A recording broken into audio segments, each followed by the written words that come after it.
Hmm.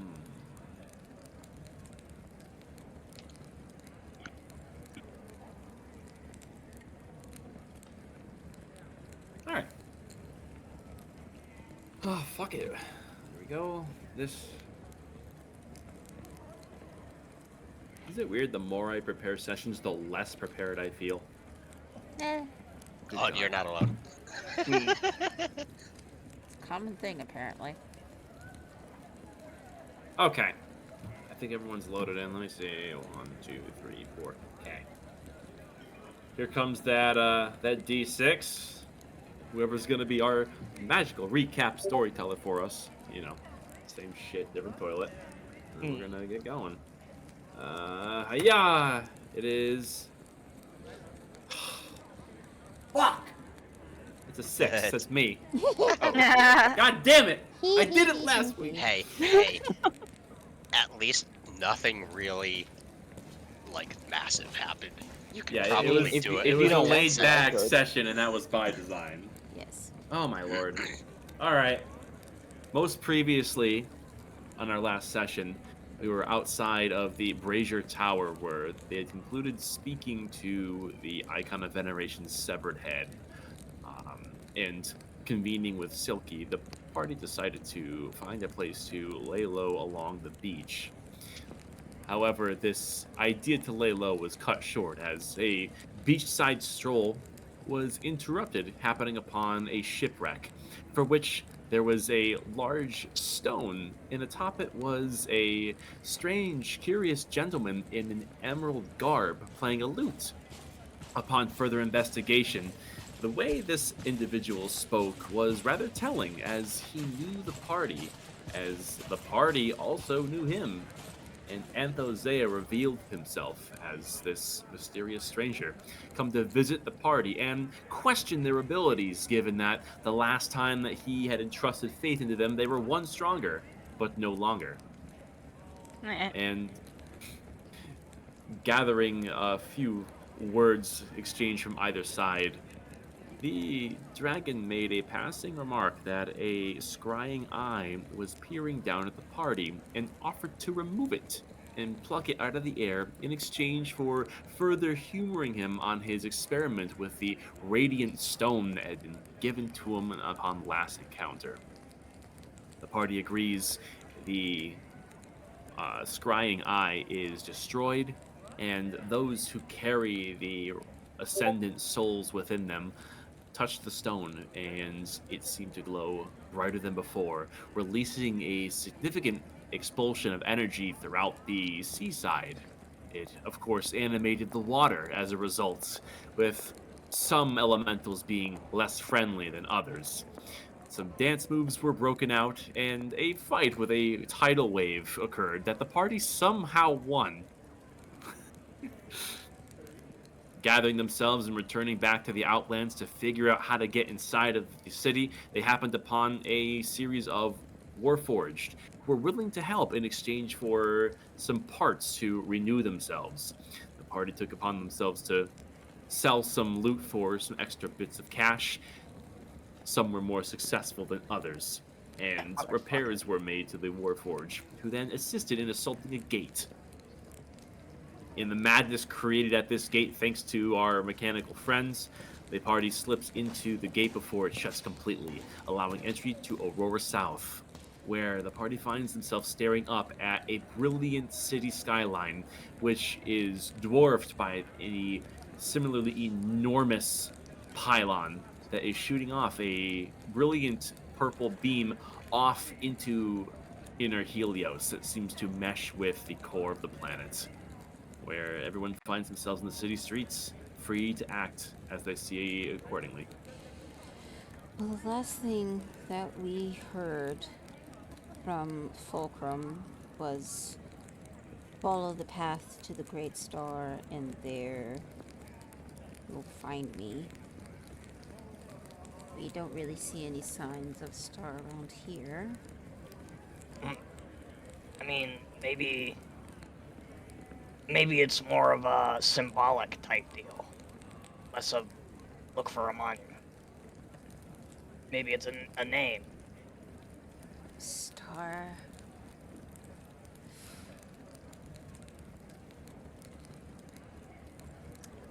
She then remembers that when they were in the sort of aura-filled, uninhabitable zone, the huge like auric, I don't know what the auric storm place. She remembers the book that managed to just appear out of thin air, the book of cosmology. And she goes into the bag of holding and pulls that out and see if she can find an answer there. Okay. Just make a investigation roll as you flip through these pages. 30-20. The only thing of note that catches your attention, giving it just a skim while in motion, is it goes over constellations, and it does talk about how some stars appear brighter in the sky than others, how magnitude can differ depending on the distance the star is from the observer and the size of the star itself. Which, looking up to your skyline directly above you, is rather not helpful given that you are on the interior of the planet, and the only thing resembling a star per se is the core of the planet itself.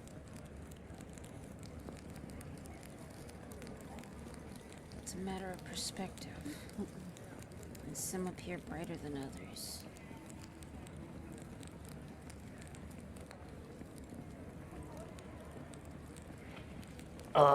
Well, at any rate, should probably find a spot to act as a forward operating base. I feel kind of exposed. Yeah. Kind of a culture shock. Yeah, let's keep moving. She'll close up the book and put it back in the bag of holding. Okay. So, it sounds to me like you're trying to find something that resembles a rentable room. Yeah. Okay. For everyone moving through the city streets, roll perception. Where's my sheet? Ugh. Awful. Ah. I guess 17's not bad. Christ, Aerithal. Plus 12. Jesus. It never gets any less impressive how his numbers change. Okay. Aerithal, you are looking all around, and for every direction that your eyes land in a different spot along Aurora South's arrangement of brilliant architecture, there's always something new to see at every turn of the head. You can see that there are stalls open for vendors selling paintings of what appears to be famous people, places, and even a few depictions of creatures as well. You can see that there's an assortment of commoners arguing in the streets. They look scholarly and seem to be debating current events, although you don't catch much over the general yammer of the crowd that you're among. As you keep moving forward, Aerithal, you in particular notice something a bit concerning. Your eyes are so busy taking in all of the people around here. You're not used to being in such an urban environment. You can't remember the last time you've been in such a place. But your eyes fall on something a bit closer. Nadira's backpack, for which Uh-oh. small wisps of black smoke are permeating. Oh, I don't want it. Oh, that's not good. That's Aw. very not good.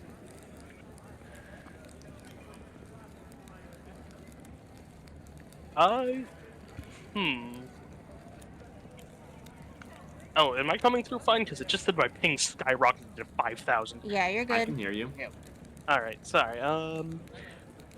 Ooh, who do I notify? Screw it. I'm gonna tap Dagny on the shoulder to try to quickly get her looking at that because this could be a very big problem very quickly. No shit. I do not need the Unabomber in your game.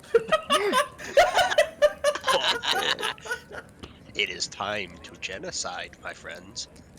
Okay, I see that coming from her backpack. Any spells might attract a shit ton of attention. I'm just gonna rush forward, grab Nadira by the elbow, and look for, like, an empty alleyway to pull her into. There is one nearby that is relatively quiet. Yeah. I'm just pulling her, just no words, just moving with purpose towards it. Where are we going? What is happening?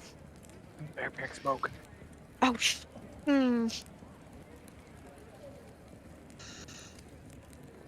I'm following Dagny and I'm kind of pulling the others along in case any haven't noticed. Hey, yeah, your backpack's on fire. Yeah, little guy. I know. That's, I knew something smelled fucking evil. this is the worst. Are we sure that possible he's time. not a paladin? This is the worst possible time for this book to show up. Bro, you're telling me. And as you pull yourselves into these corridors, you all think back on when it was most recently destroyed, and it's been scarcely maybe 2/3 of a day, at least what you think passes for a day here in the inner world. Suffice to say, compared to the first time this book was destroyed and how it took so long to reform, it is reforming faster and faster. It's an indication that Gilthun's power must be increasing. He's feeding off the radiant soul. That's gotta be it. We need to break this thing from you. Destroying the book is not enough. Look, I'm all on board for that plan, but how? It seems to be parasitizing your soul somehow. The stronger you become, the more influence. What exactly was the nature of your deal? Like verbatim, tell me. It varied. It just depended. Honestly, it was so long ago, both out of game and in game, that my goldfish brain. But it varied. I mean, it was different. He wanted me initially to get involved with the whole thing with Sinadrea, but then we ended up down here, and that kind of went out the fucking window. And then he got real fascinated with the glowing light in our chest. So the deal was completely verbal. Damn it. It It's was a lot harder. It was verbal, and it was, to be honest, not clear. It just is based off of what he needs, what he wants. But it was dark not- enough for you to want to attack Disa. Okay, I'm not the only one, let's be real, who wanted to attack Disa on a good day. Good dear, I gained a point of inspiration. But apparently the way you did it was very troubling to her. Well, listen, this is neither here nor there. I think the problem is that the more you use those dark abilities, the tighter his hold, or at least this is a theory. It wouldn't hurt to try not using the spooky shadow stuff. I'm trying not to use the spooky shadow stuff. No, I know, and it's fantastic. But yeah, we are going to have to figure out a long-term solution to this. We can't destroy it. I'm not well versed in the matters of the soul. Can you maybe just, like, give it to someone else? Like, a librarian, maybe? And attract more attention to ourselves. That's not really smart, Silky. Well, maybe they have one of those little boxes that you could just put it in. You don't have to put your name on it or anything. I think it's one of those magic books that finds its way to you no matter what you do. What if you lock the box? Well, there's one way we can kind of lock it away where it doesn't have much influence unless I call it. That would be. I'm all for containing this thing. I pull forward the bag of holding and I open the pouch. It's an interdimensional space. It remains there until I call it. Until I think of it and it's summoned to my hand. Yes, it's an idea, and it's better than nothing, you know? Yes. You know, but what are the odds that you go to summon it and it doesn't fuck you up automatically? You stare at this bag of holding, at the idea of depositing your tome into it, and you immediately feel this cold disgust wash over you. Well, someone doesn't like that idea. You must resist it. I if I you- want to. If you want And to be worth free. noting, you didn't feel any real influence of the mind until this got brought up. Mm. If you want to be free of him, you need to do this. Yeah, I'm you well kinda gotta aware, put but down- it's way easier said than done, guys. put down the needle, dude. It's not worth it. This I is the only way right now. It's possible Fulcrum may have a solution for you. I don't. I know I'm many gonna try things, to. but I I'll don't know try how to to put do the book in the this. bag. Try to put the book. Just yeah. Are you going to try to make a deposit, Nadira? I'm gonna try to make the fucking deposit. Excellent. Make a Eric, charisma Kick saving my. throw. Yeah, there it fucking is. Oh, Aerithal, Huh? assist her. if he kills me. Oh my god, I've. I'm gonna minus let 2 them to do the fucking same, but I am charisma. going to try to assist in putting Mm. the book in there. But like, Assist how? Ooh. Behold, that's a good question. Grab my wrist. Grab my wrist. Yeah, Somebody by help the me. wrist. Like, Yeah, you're I stronger think- than me. I'm willing to bet. I'm going to like, yeah, try to guide her by her wrist without touching the book because the last time I fucked with the book, it hurt me. Mm. It's about to really hurt me, so. And then, Yeah, there it is. Oh, yeah. Nadira, you Yep. get your hands on the book, I and you take have that it psychic damage. cut tight to form, and the bag of holding lay before you, wide open per Dagny's insistence. However, you find yourself wholesale unable to move your arms any closer to the bag, and you are as still as a statue. That is until you see Erithal move his hands onto yours, careful not to actually touch the book, and guide your arms towards the bag of holding, much to the protest of your own body. However, Erithal, you find that you too find some resistance in your own movements attempting to do this, as you can hear around you the rattling of chains and something pulling back on your arms as you're trying to do this. Just roll strength to see how you do. Oh boy, I only have a +1 to this. 10. You get maybe halfway to this bag of holding. It's only maybe about 3 feet of space between where Nadira's standing and the bag, and you feel as if your bones are bound to ethereal chains that prevent you from quite closing the distance. And the rattling is echoing around the both of you. As for Oh. Dagny, Forward. or everyone watching, rather, you see this. Oh, so Thinking that's how quickly, it's gonna be, huh? I was Dagny, like, do not "Grab go. hold of it. Put it where they can't. They're not. I'm capable of it. gonna Put it up." I'm going to palm Nadira's forehead, Oh. and I'm going Knock to me out. cast this. Ooh. So you're trying to move closer towards Gonna fuck you Nadira. up. However, you find there is similar resistance in your own body. Roll strength. 12. Try as you might, you get closer with the bag of holding, but only by about a foot's grasp. And the three of you are in this binding lock, and you're not able to quite close it. And the longer that you are fighting against this influence that is seizing all of you, the more cold each of you begin to feel. Guys, you just need to let go. I happen to give it a shot as he slaps his face God. and activates the frost rune. Everybody's like, what kind of foursome is happening in this goddamn alley? He snatches the fucking. He attempts Okay. to snatch the bag and place it over the book in Nadira's hand, and as he does so, he's going to pinch Nadira in the center of her elbow in an attempt to involuntarily make her drop the book. You're touching my funny Let bone. me see. This rune evokes might giants. Advantage on animal handling and charisma checks. In addition, you can invoke the rune. Okay. So you're essentially trying to get her. What was it? Just drop the book Yeah. on the ground? Into he's going to attempt to snatch the bag of holding, push it Oh. over the book, and then Oh, I see.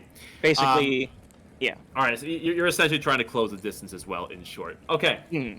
And there is, once again, a tightening of your own body, too, as you are under the same influence. Roll strength. I'll use that to help him out, so you can add Okay. 4 to whatever you get. Yeah, bitch! Oh Fuck. fuck, that's +6. Kraken assisting, and you feel your rune take form, and it bolsters your own body. And let me see, that was the frost rune? Yeah. You use the increasingly chilled air to your advantage, and thanks to the rune, it becomes your strength. And before you give these chains any chance to tighten their slack, in all one motion, you take hold of the bag of holding and Nadira's hands, and you, with great force, slam them together. And there is a shudder in the air, and the chains are immediately alleviated on all of you. However, Nadira, you are Yep. overcome by this chilling cold, and you feel sick to your stomach, Mm. and you feel that there's an echoing around your head, and you feel the words of Gilthun speak. Your treachery will have consequences. Oh, Mood. great. I fucked around.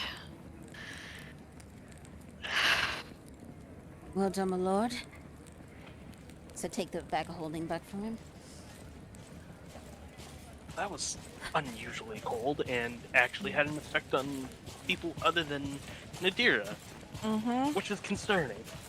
Well, yeah, it's gonna take more than a 2-bit elder god to. Anyway, let's just keep walking. Are you okay? You're looking a little green around the gills. No, I'm really fucking not, Cobweb. Oh, damn. Well, we should probably find a spot to Uh, rest then.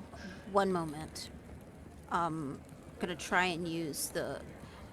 Because I have a feeling it didn't go off since it was pushing me away, so I'm gonna put the protection from good and evil on her. Okay. Yeah, you weren't able to make any contact, but now that the influence is gone, you close the distance and you cast your spell upon Nadira. And Nadira, your pain in your stomach was already somewhat fleeting, but upon getting this protection from evil and good, you immediately feel better. Oh, good lordy, that helped. We've got to find a way to get rid of this. Rocker may have better answers than I do. We need to find her. Yeah, I really hope so. Let's keep looking. B-Man, Yes. I'm going to approach Dagny and hey, can I borrow that book you were using before? I want to see if I can do something. What book? Am I thinking wrong? That didn't you use something for? Oh no, that was something else. Do we have any books? I mean, I have plenty of books in the bag of holding. You're talking about the something- one I was using earlier? Yeah.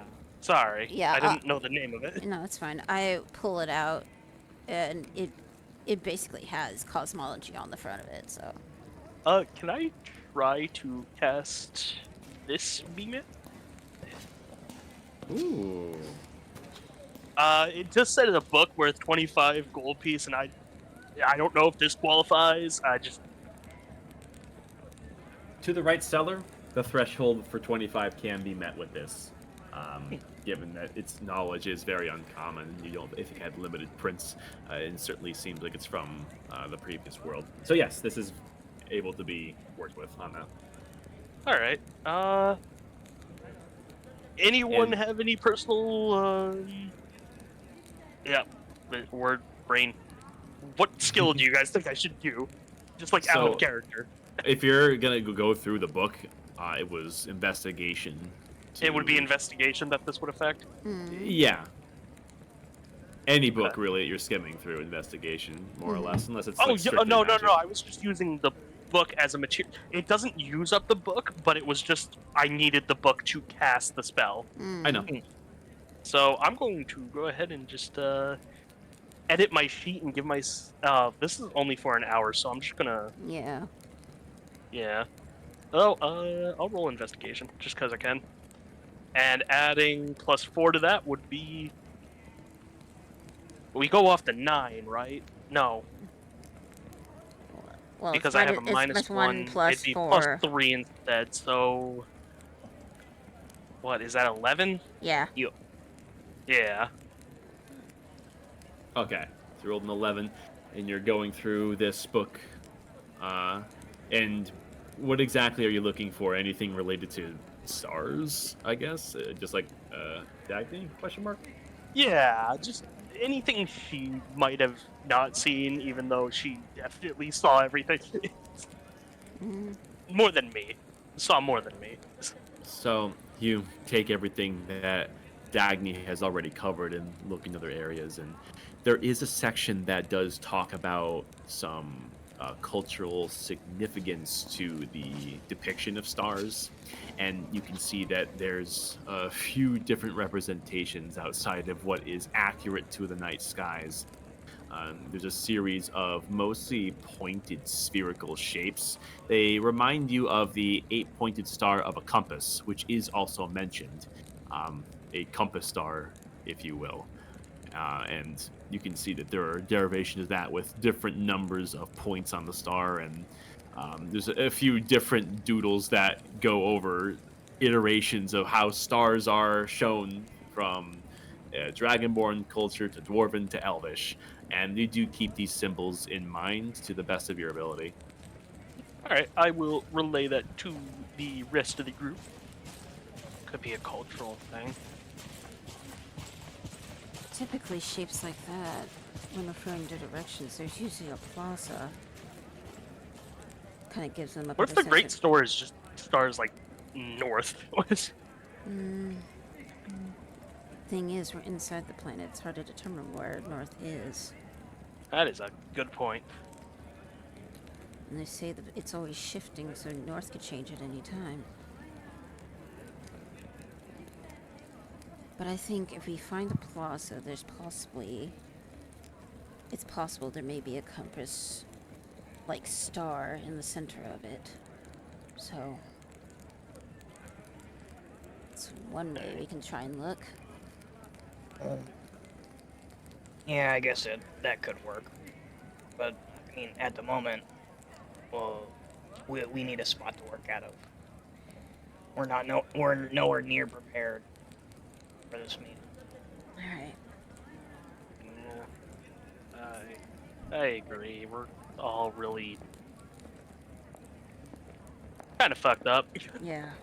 That's Mm-hmm. Yeah, I lost my 4th molar. What? How did you lose that? How did I lose it? Dude, I got hit in the head like 30 times. Might want to work on protecting your head, my lord. Well, that's what the brain case is for, but it don't work. Sometimes. Then why else would they have helmets?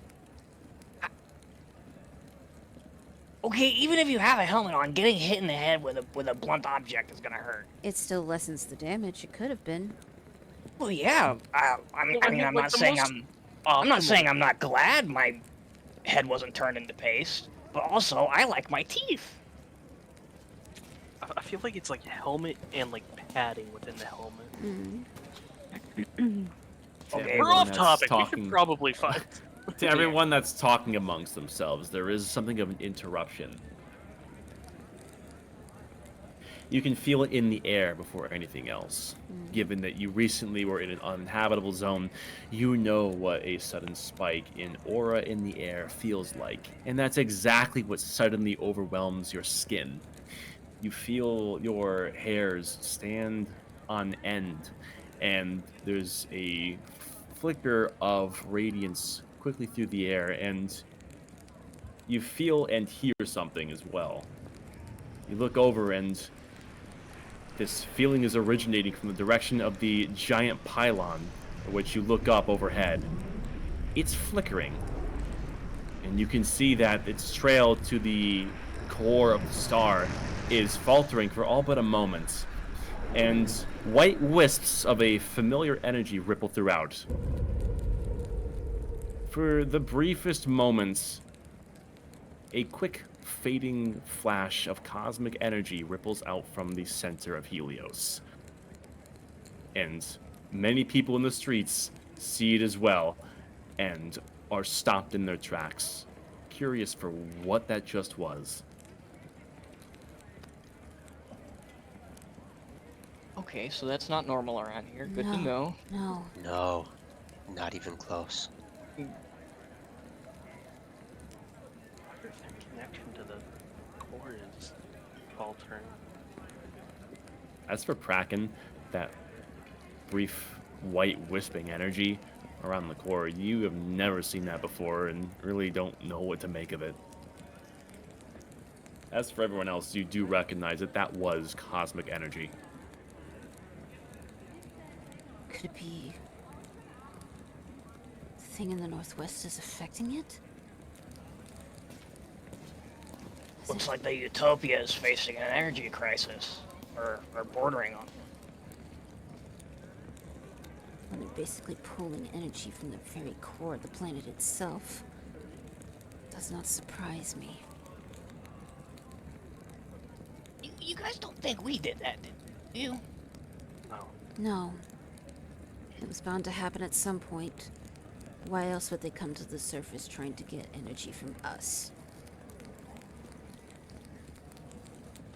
Alright. Fair enough.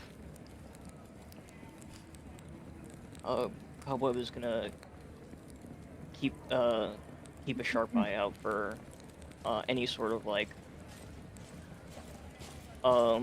cheap rooms, basically. Okay.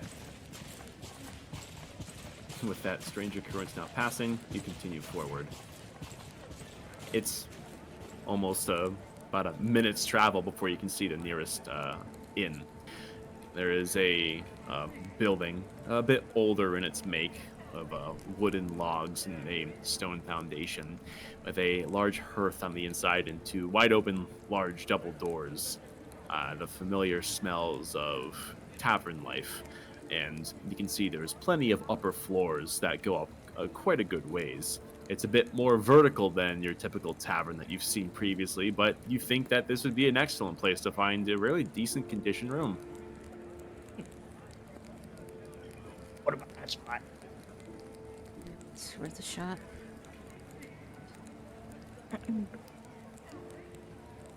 Let's go. Mhm.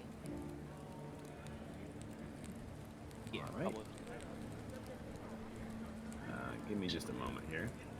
You.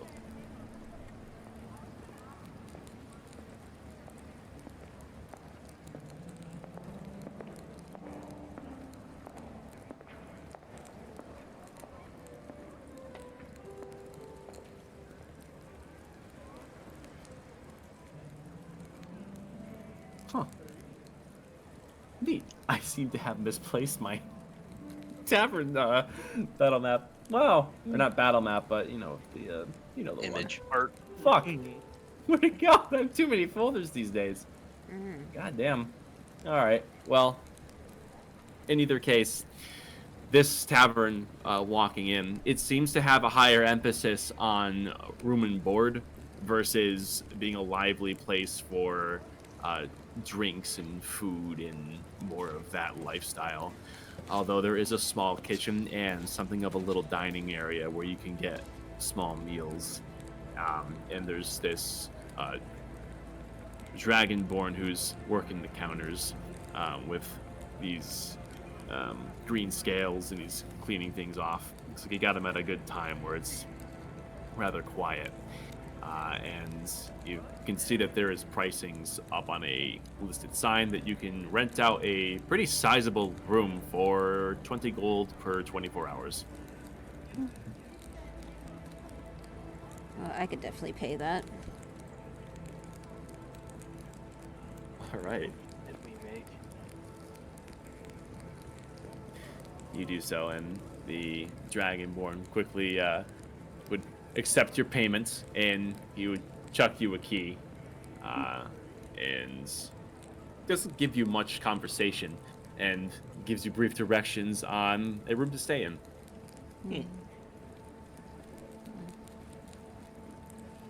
Start heading up. Everyone is following? Yeah, I need a spot to drop all my shit off. Yeah. All right. Making your way up, this tavern is pretty high end, at least by your eyes. And there's a well kept door that opens way to a spacious room that has this red carpet. And there's a total of 8 beds. So it's a series of bunks. It's more of like a large scale room for a larger group of people that this guy gave to you. And there's these gilded decorations. There's photos that seem to be various hot spots throughout Aurora South, as well as a few paintings that look like historical figures of some significance. Very inviting, well kept, and again higher end than what you're used to. Paolo goes over. Oh man, there's not even spiders in the bed. This is fantastic. Alright, he drops all the stuff that he's been fucking carrying this entire time. First thing on my agenda is a backpack. You drop all your things, and to those who are entering, closing the door behind you, you find that the door locks on its own with a little magical flare-up. It looks like a lot of the lock and security in this place is magically assisted. How convenient. That's nice.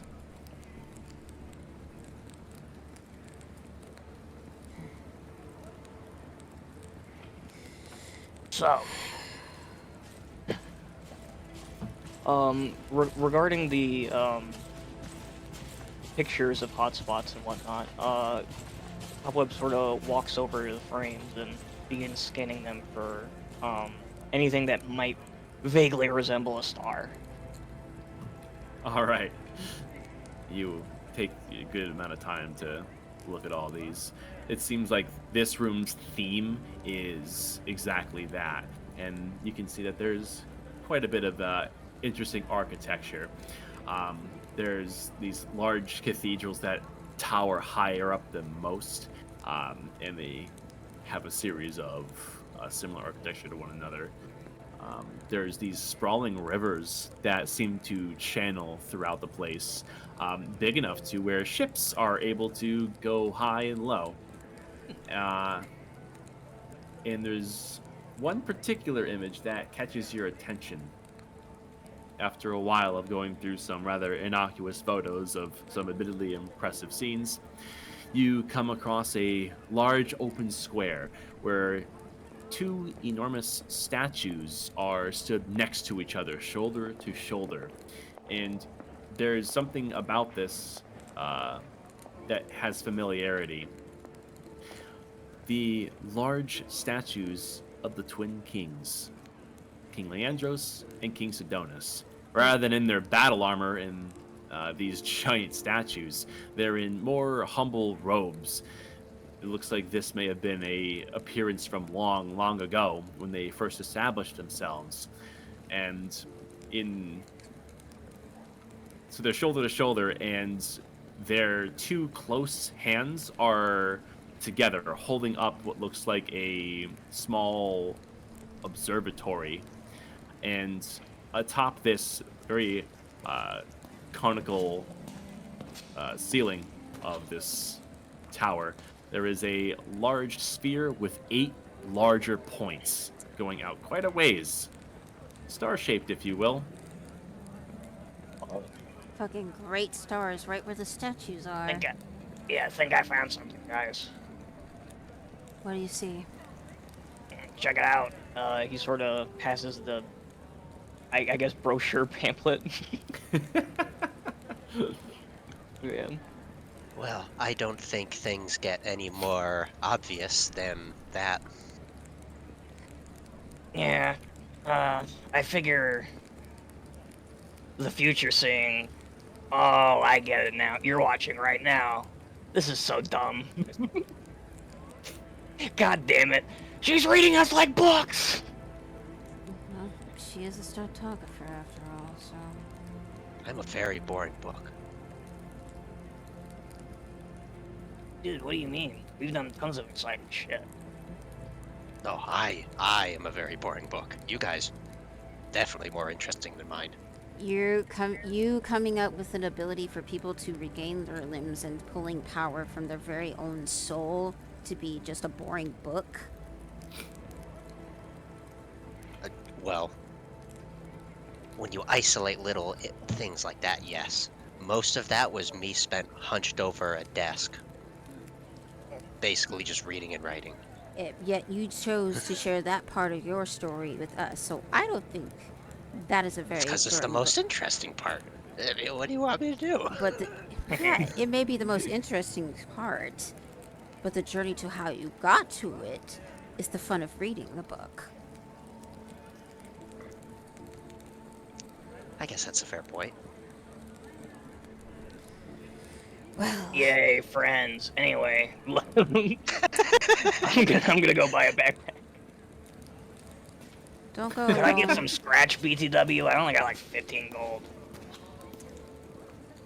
Here, take it as a loan. And then I hand him 20 gold. Right. You know.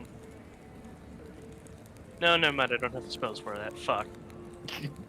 What were you thinking? Yeah, maybe you could sell some healing. Are you sure You're you gonna want whore yourself out. Healing for sale. Healing for sale. Are you I've got. Again, are you sure you want to do that? There's some people that may recognize your face. Onlyclerics.com. Holy that's fucked up. I'm sorry. He's really good at lay on hands. That's fucked up. Oh lord. Give you a couple healing words. Only cloth mans. Okay. Alright. Okay. Well, In if you go short, by the Cobweb, water, are you people- perusing the nearby streets outside of this tavern to find a backpack? Yeah, I'm looking for basically a general store. General store. A general store, goddammit. Easily done. Just a few paces down the block, you do find a store that sells a variety of just fittings for city life, including a series of very nice backpacks. The leather is very thick, and you think would serve well for carrying some of the more interesting items that you found in your adventures. It definitely puts your old one to shame and think it can certainly take a beating, perhaps an explosion or two, unlike the previous. It's listed is 22 gold. 22 gold. Oh, look at that. Oh yeah, that'll do. I'll hand that over. Yeah. You find that it has these adjustable straps and is actually more adjustable than the old one too, including these pads that slide along these straps to get it just the way you like it.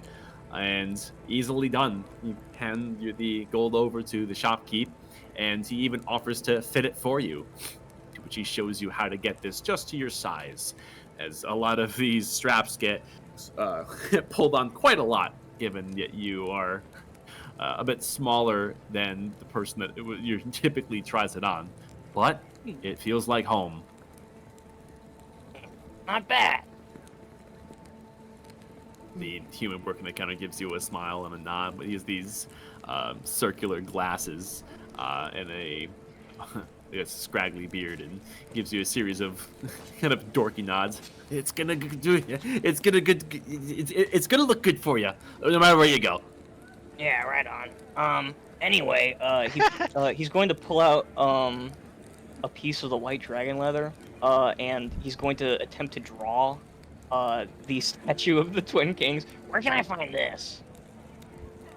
Oh, the Twin Kings founding. Just from here, just hit mostly towards the center of the. Head towards the pylon district. It's gonna be hard to miss. Oh. Also, what is thank that you. paper? That looks really nice. Oh, don't worry about it as he stuffs it back in the backpack. Anyway, Oh, okay. thanks for the gear. Bye. As he goes to rejoin. Pretty. Safe travels. Probably not. And before long, Cobweb returns with this sick new drip. Check me out. The way I'm picturing this is like the backpack is like twice the size of him. Yeah, it takes up his entire back and pokes up above his head a little bit. Hey, listen, I'll grow into it, alright?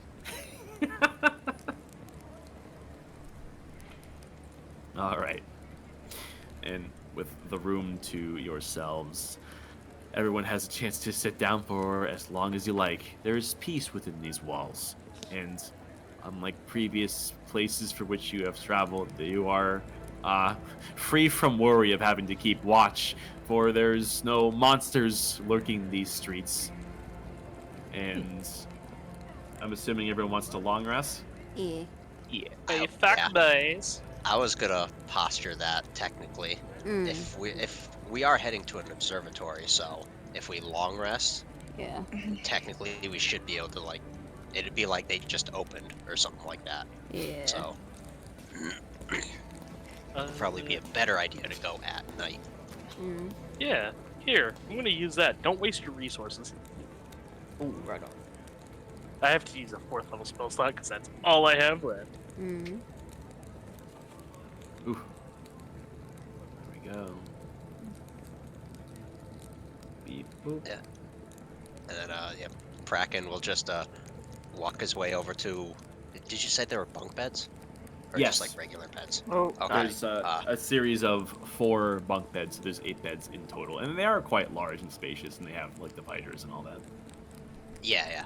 So he's gonna walk over to one of the lower beds, turn around so his back is facing it, and like do the fallout coming out of like the power armor thing, and just like flop into it with this just stumps and everything, and just start like pulling the sheets over, getting ready for bed. odd. I'm not gonna sleep. So in is some your armor giant just like armor. standing No, there that's not what I meant. I'm menacingly? sorry. Yes. Yeah. It's That's rigid fantastic. enough that it retains it slumps forward just like a bit, but it mostly retains its shape. It's pretty sturdy. Absolutely nothing. Yeah, cobwebs out like a light instantly. Head hits the pillow, and then he wakes up in the morning. Hey. Kind of think Dagny is kind of just. She's kind of sitting up in her bed and is watching Nadira before she ultimately falls asleep. Swap out this. Why don't you roll insight, Dagny? Mm.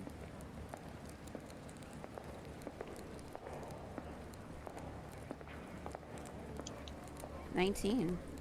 Oh, damn. You keep an eye on her for a good 20-minute span before actually getting comfortable yourself. And it's hard to be sure exactly what's on Nadira's mind, given that there's a lot to consider even outside of the influence of Gilthum, but you can certainly see that there's something of discomfort in her body movements. You're suspicious that it may have to do with the separation anxiety from the book. Dagny will get up from her bed and she'll come around to where she can see Nadira's face. You gonna freak out on me again? It's okay if I sleep with you? Yay! Take her to dinner first. And with the new day, You didn't answer my question. You didn't answer hers. Guys. Damn.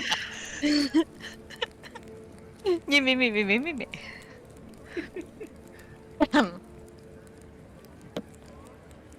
You're normal about it, and then you freak out on me. You're kind of giving me whiplash here.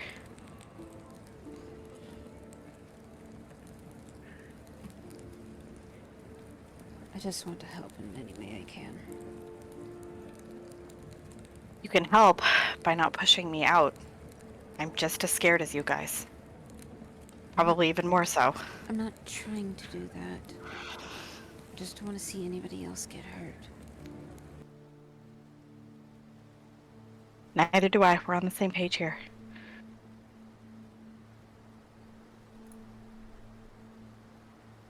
So is it okay? I just hold my hand out to her and pull her down with me. Yeah. Just kind of go face to face. Just kind of have one arm draped over her.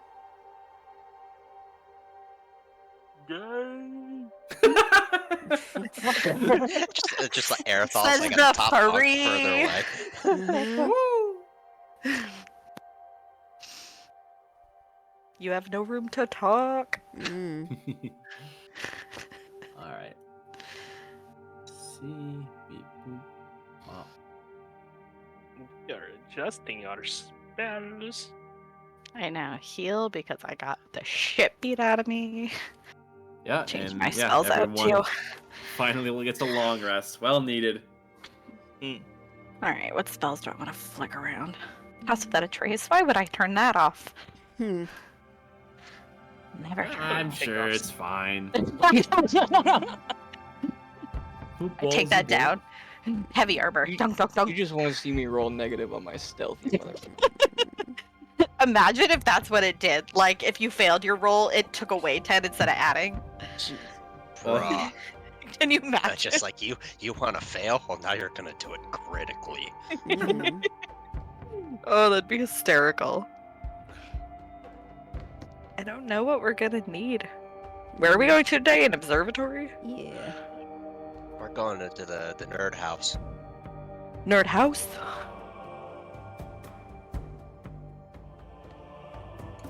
House nerd. That could be helpful. That could be helpful. Oh, those are high level spells. Probably have more low. I wish this one told you how many you had prepared like the other one. Whoa. Oh, sorry. Christ on a cracker. Did not mean to do that. Bruh. My apologies. I did not mean to do that. That's just wizard information. I Yeah, thought no, that was that- just like a spell on its own. No. My apologies. Didn't mean to press that twice. Okay, too many. Alright, we're gonna take and prepare that. Not that.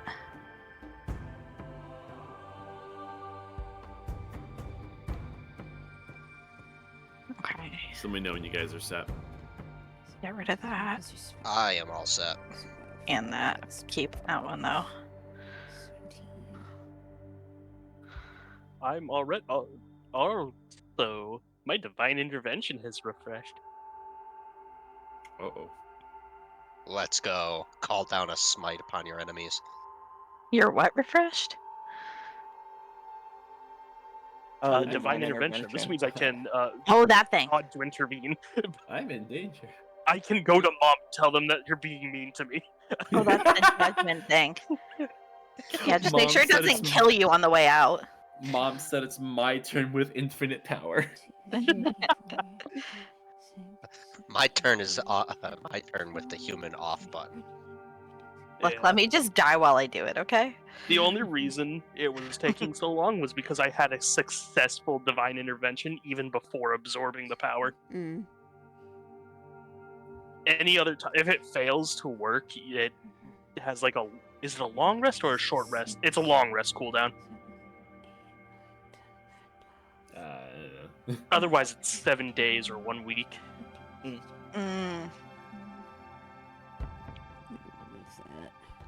Alright. Alright. I'm good. Everyone good? Mhm. Aerithal, your sleep is mostly without dreams. However, there's a few flashing images that would manifest from the nebulous nothing and eventually fade out, most of which you are unable to recall, but it is one that brings great turmoil to your mind. A lot of it lingers from things that you saw within the uninhabitable zone, particularly just before, and You have a flashback where you can feel the restraints against you as your back is to glass aboard an airship as the Auroran officer, Captain Denver Jall, was debating the events of the world with all of you shortly before things had gotten worse aboard that ship. His words are bouncing around your skull. So many perspectives to consider from everything inside of this inner world. What they think about Highshire and how you could potentially sway it, and what collaboration could mean, or inevitable conflicts. But just as violently as your dream is interrupted, you see him go for the door and his fate replays in your head, and a shiver goes down your spine before you jolt awake as that vision ends. For everyone else, your dreams are as uneventful as can be, which you just consider a blessing, although Erithal does jolt awake.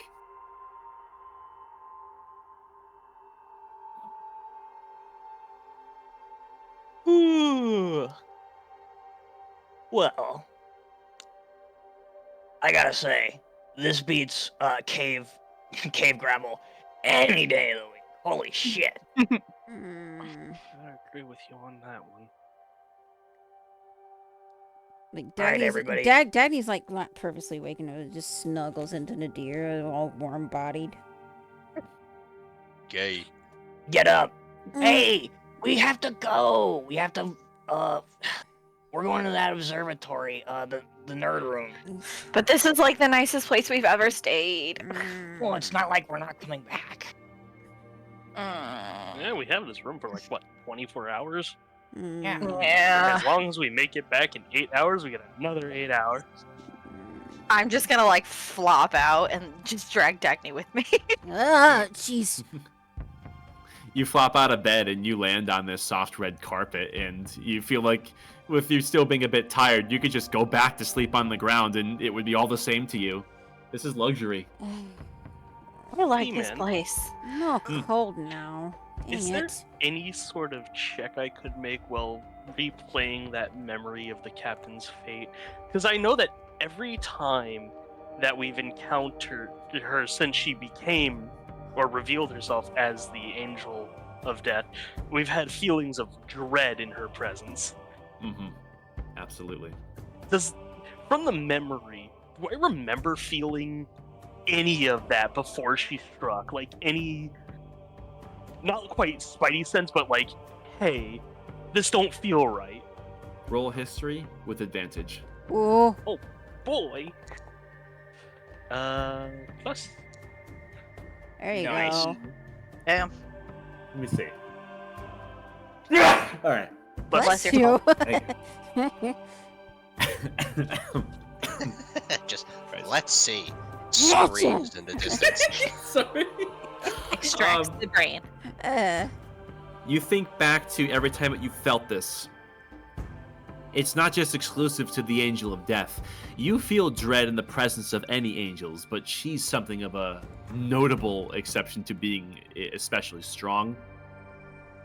You felt it when you encountered the angels half buried in the earth in the uninhabitable zone. Similarly, you felt it as you were leaving the underground manufactorum for which the Warforged were being created. And you think back to your time on that airship just before your visions. You didn't feel an ounce of dread until she stepped in the door. Your best interpretation of this is she may have a connection to all of you such that she can anticipate this sense you have, and she evidently has the ability to suppress it when needed. At least not without you expecting it. But you think that's the point. Can I like explicitly feel the connection between me, Dagny, Nadira, and Cobweb? You may, if you're going to channel into this ascendant soul of yours. You can roll religion and see how you do. Oh boy, I want to see something. while doing that, can I attempt to suppress my own? What? How do you mean? I want to try to trade myself into doing what she's doing with her little hiding her presence kind of thing towards us. I want to see if essentially we're beacons. And if You I can cer- can make it less Oh bright. shit, that's smart. That is smart, Yes. actually. Go for it. Roll religion. See how you can do with this thought experiment. Oh dear. Mm. You can feel this warmth within you, and everything up until this point that you've been learning about this power is about reaching into it and manifesting it brightly than ever before. But to suppress it is in the opposite direction. You think you certainly can do this. You're just not sure how just yet. But you definitely know that with some practice, you can manipulate it in such a way.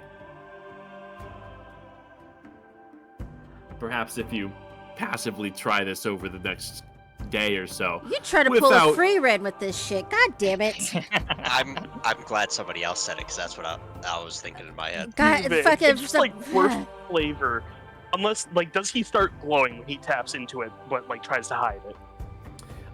You do start glowing a bit more brightly, but it's only for a few passing moments. It doesn't linger. All right, just thought I could try something. What are you trying I think to I do? can get it down.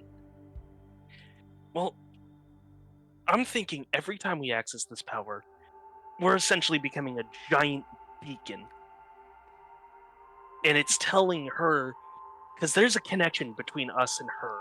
There's no denying that. She drank deeply from the core. I could have told you that one the first time I tried, just feeling it. Exactly. So what if we could find a way to suppress it even when passive, so she couldn't see us as easily? Kind of like how in the airship we couldn't really sense her until she made herself known. You have a point.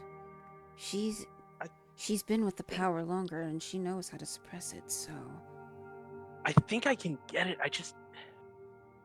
I need to keep trying when we're not being watched. I feel like we're being watched all the time, though. we'll always Well, be you know, watched. not by the public, private spaces. We're in a private space now. Yeah, also the scrying eyes, we probably need some sort of defense against that. That's probably Going to unacceptable. prepare that true seeing. Mm. Fuck, Yeah. damn it.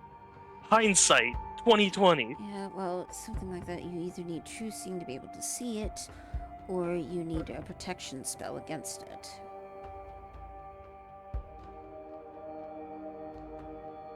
Mm. Some to look forward to, I guess. I imagine Rick would be going now. You guys seem pretty awake at this point. Yeah. Yeah, let's get a move on. Come on, Nadir. He rolls out of bed in full armor.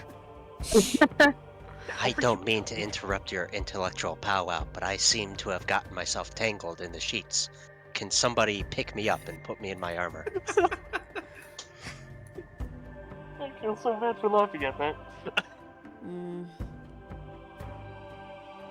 You can see that his armor is parked just about 2 feet over, and the articulation of that would more than help him, but he's a little bit worse for wear when he's out of it. Alright, I got you. I'll help untangle him from the sheets while Earthal. You basically have to unravel him, scroll style. It seems though he rolled quite a bit in his sleep. Lord, rolling around like a damn crocodile. What's wrong with you? It's called burrito style. It's actually pretty comfortable. What's a burrito? Don't worry That's about scare. it. Undershire cuisine. Huh. I do not know why I am like this, but it seems like it might be just an unfamiliar area. This is much more fancier than I've ever been in. Either that or your reptilian brain turns on at night. That is a good possibility too. Right. Alright, there's Yeah, that sheet untangle. removed. I I fully like assume like you're getting on like each side of him to help him like place him into it. And he's gonna like Yeah. stick out his nubs like when you pick up a cat and they just like put their their legs completely out. Fantastic. Yeah. Yeah. Like, eh, And just like just slide him in. eh.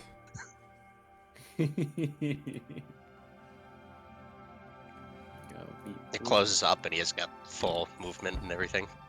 I appreciate it, thank you.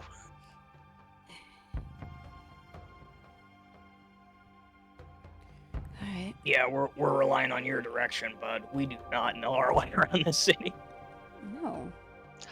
I'm sure I've probably been to this observatory multiple times. So I could probably get to, or at least like pass by it. Kraken, you think back to what you know about this structure, and what you do know is the building that is nestled within the Twin King statues. It's something of a retreat for figures of significance. You can pay to have access up to it and have it something like a very high-end retreat if you're able to get in. But as far as an observatory goes, you're not really sure about if that function is even within this building. You just simply Okay. haven't really been in the area, so it's a mystery to you. Okay, I just assumed it was like an observatory. Okay, that's on me. There is a large star, so it's possible, but you've never been inside, and you don't know anybody that's been inside either. You're actually, the more you think about it, the more you think that there may be something of a screening process or list that you may have to be on, but you won't know until you get there. Well, I can at least get us to the area. I'm not sure about getting in. It's got a lot of technicalities and paperwork probably. I won't really know till we get there. Oh, something for the Oh. oligarchs then, it seems. Well, Hmm, what about probably. a back entrance? Once you get inside, you could let us in. Well, I don't even know if I would be able to get in is the thing. Ooh. I don't know if we might be able to just pay our way in. Who knows? I've never Do you actually even have enough money for been that? there. So, No. well, it's at We least... might actually have to whore Aerithal off. This sucks. Okay. But Oh, if we you are need healing? Go if talk to the champ. God but damn. if your quarry, the person you're looking for, is potentially in there, they could just be able to let us in, It's or at the very least, they're just using it as a meeting place and they're there, waiting, watching something. I don't know. Who There's knows? only one way to find out. But I can get us there, so that's the easy part. You have sending prepared just in case, right? I do. I always have it prepared. Alright. Well, if we need further instruction, if it really comes down to it, it probably wouldn't hurt to ask for further. But let's save that for when we get there. Yes. All right. Alrighty, follow me. Yes. Everyone packs their things and begins to head back out into Aurora South.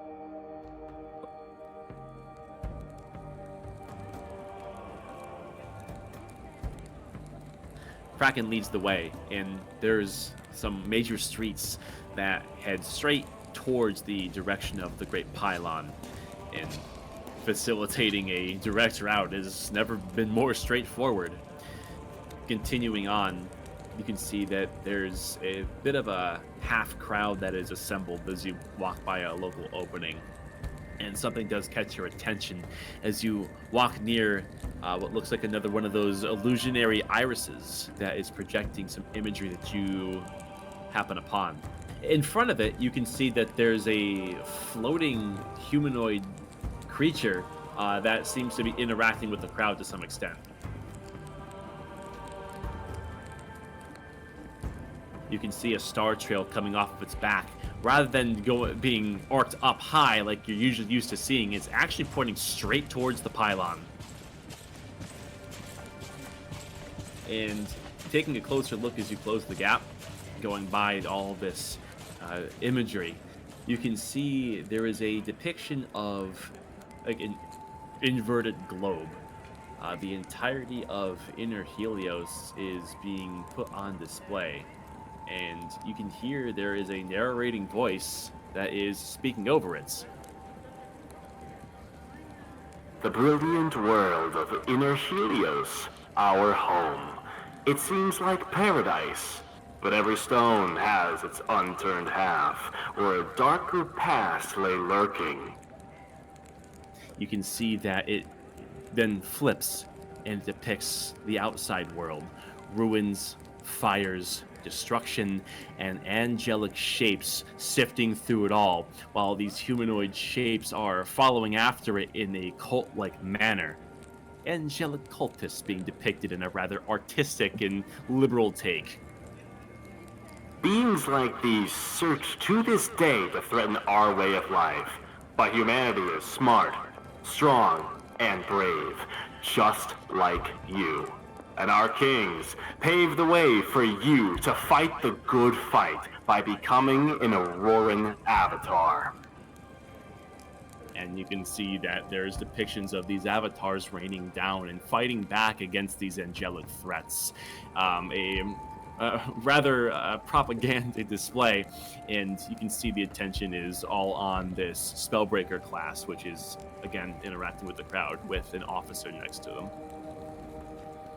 I bet that I'd love to see an angel narrate one of those things. It would be kind of satisfying.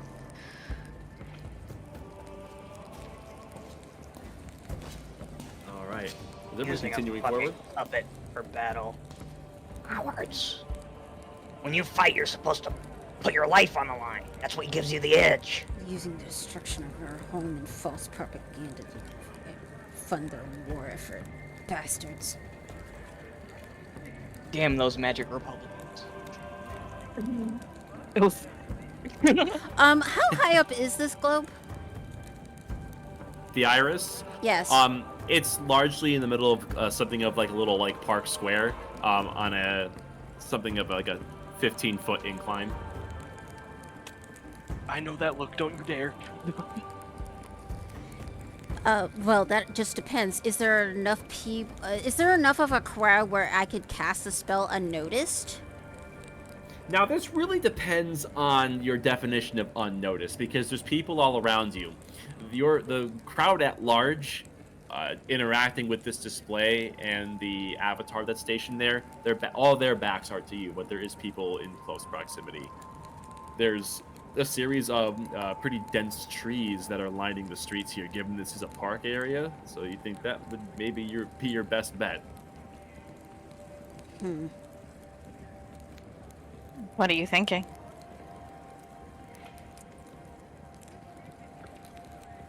There's nothing I can really do.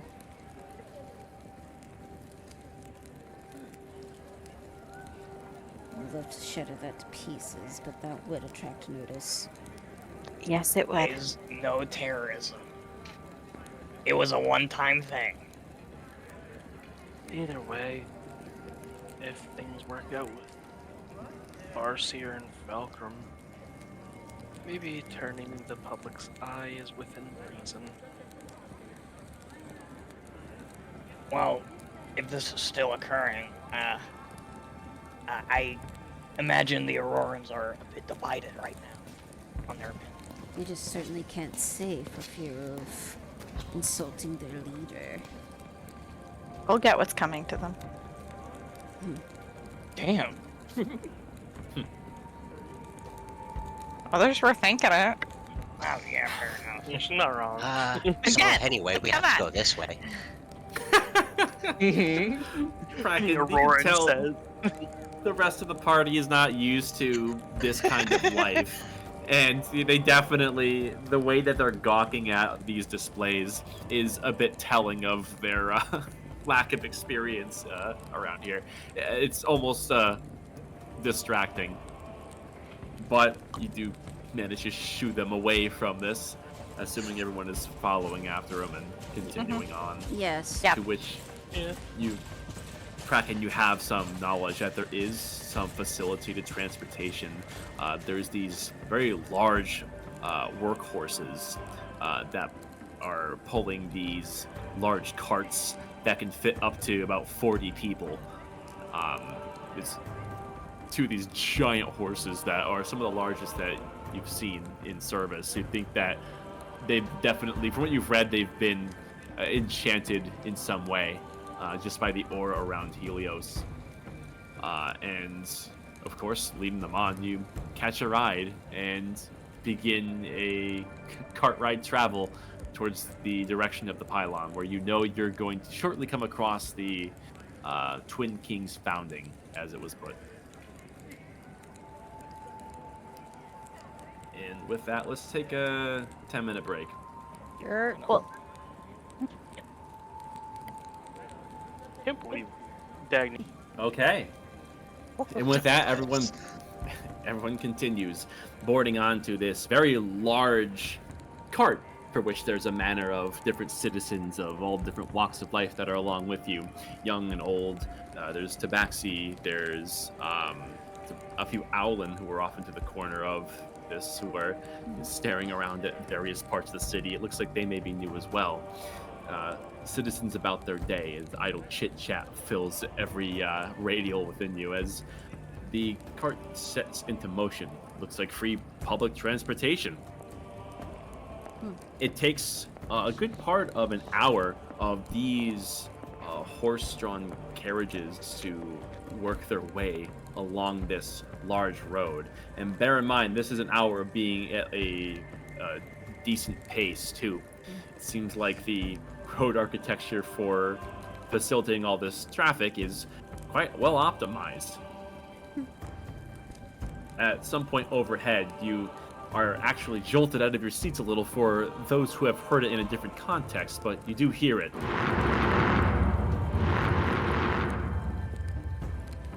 You look over and see that avatars are being fired into the city. Of course, there's no panic, and it seems like most people don't even pay attention to it. This is normal here, and is a part of Auroran life. But for those who are keen-eyed, looking at the trajectory of these trails, they originated from the giant purple beam at the center pylon.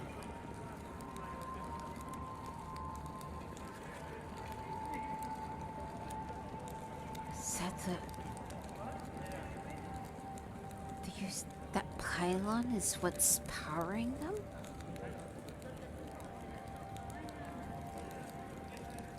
Stands to reason. No wonder they need so much power.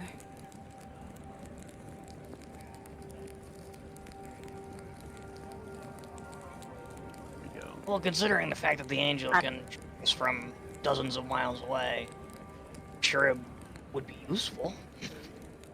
The auric energy, I mean. Shit, I mean, the applications, we have no idea.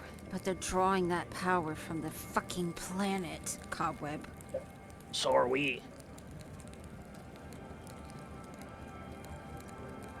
But they're forcing it. We didn't ask permission. Look, I get it. They've wronged us. Believe me. I've seen it firsthand. We all have. But hatred isn't gonna get us. No, We have to stay focused. they're destroying the planet and they destroyed us because their way of life is dying. Well.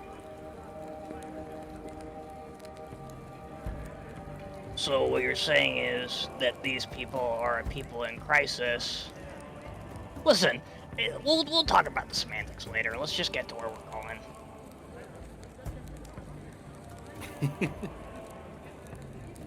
You know,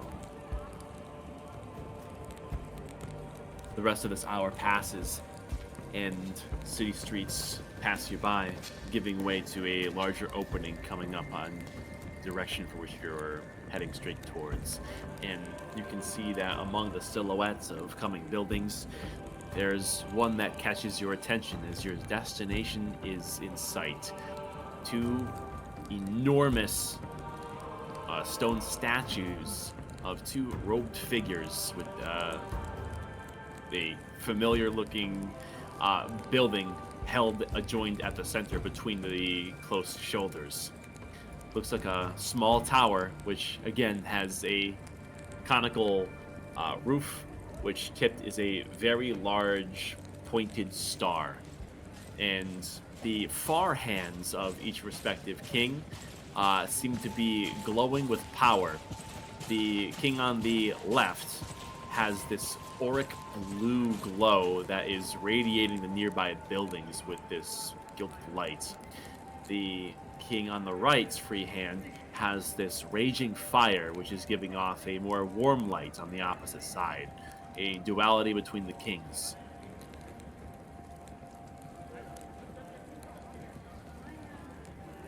And then, of course, the carriage comes to a stop at the base of this large open courtyard where several hundred feet down the way you can see there is something of what looks like a admission building that goes right to the base of these statues.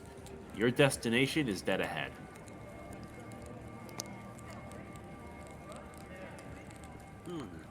It's much larger in person. How about just gawking at it like, holy shit. How long do you think it took to make that? Probably as long as it took to build Highshire. Damn. Yeah, I guess. Well, there's no point just standing out here gawking at it as she walks forward. Oh, You right. approach. The admission building is mastercrafted and gilded, and you can see there is a large open front gate which leads into something of a lobby, where further up ahead there is a series of Auroran Justiciars who seem to be in charge of admissions for those who wish to get up and see the sight up at the top. And there's a few what looks like noblemen who are off to their far corners here. It looks like this is something of a meeting spot for people of significance, of more political intrigue. But they aren't busy at all, and the way forward to seemingly speak with them to gain entry is straightforward as can be. You have but to walk up to them. Doesn't seem like a trap. Alright, so how are we playing this?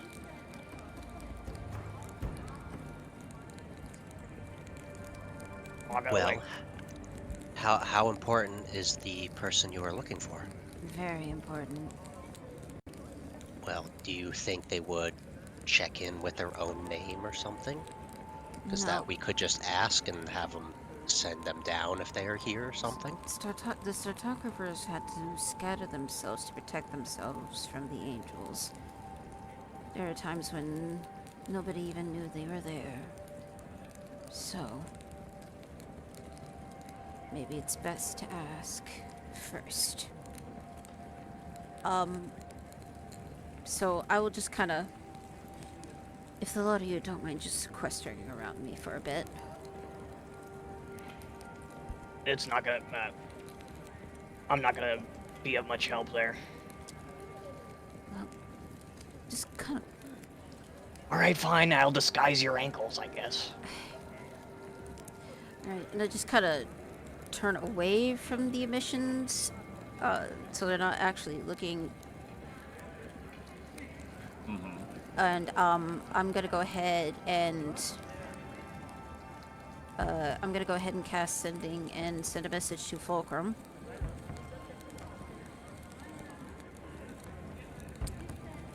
And I will say, Fulcrum, we are just outside of the Great Star, I'm assuming. We're not sure if you need us to go in or if you need to come to us. What are the logistics here? What you see lay before you. You have but to rise.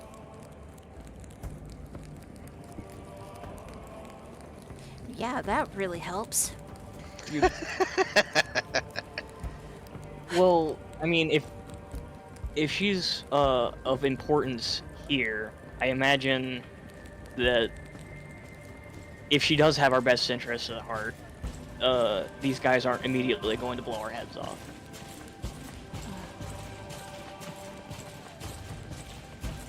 Okay. I don't know if I need to be delicate about this or not, so... Just assume yes. Okay. All right, I'm tired of waiting. Cobweb walks up to him. Okay. All right. You can see these justiciars are working the gate. There's two on either side of this entrance gate, and one is off to the side that is interacting with some tomes. But yeah, you are free to approach them. They do see your approach through their faceless helms. Evening, gentlemen. Or, yeah. Sorry, the background fucked me up. One of them looks down towards you. Good day. What might I be able to do for you? I'm here to see someone, you say. Do you have a name? A name.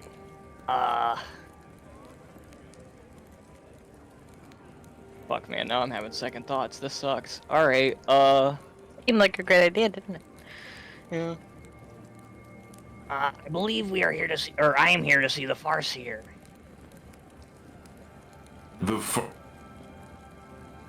He stops mid-sentence.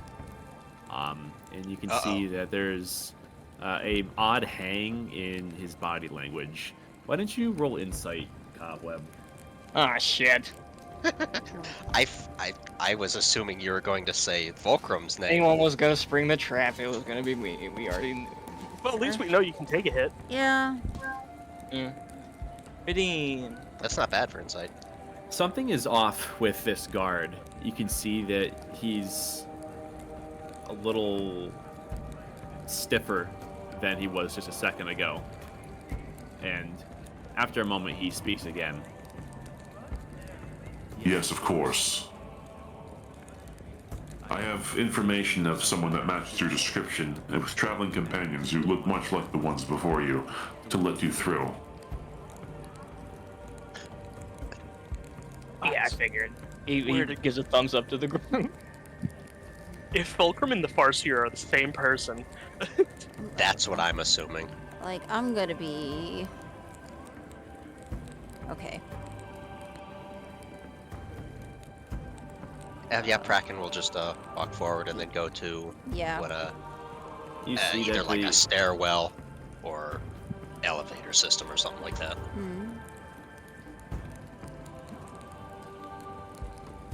What do you mean? That you're walking forward? Yeah. Yeah, if we're allowed to pass by, unless we're just getting like teleported or something like that.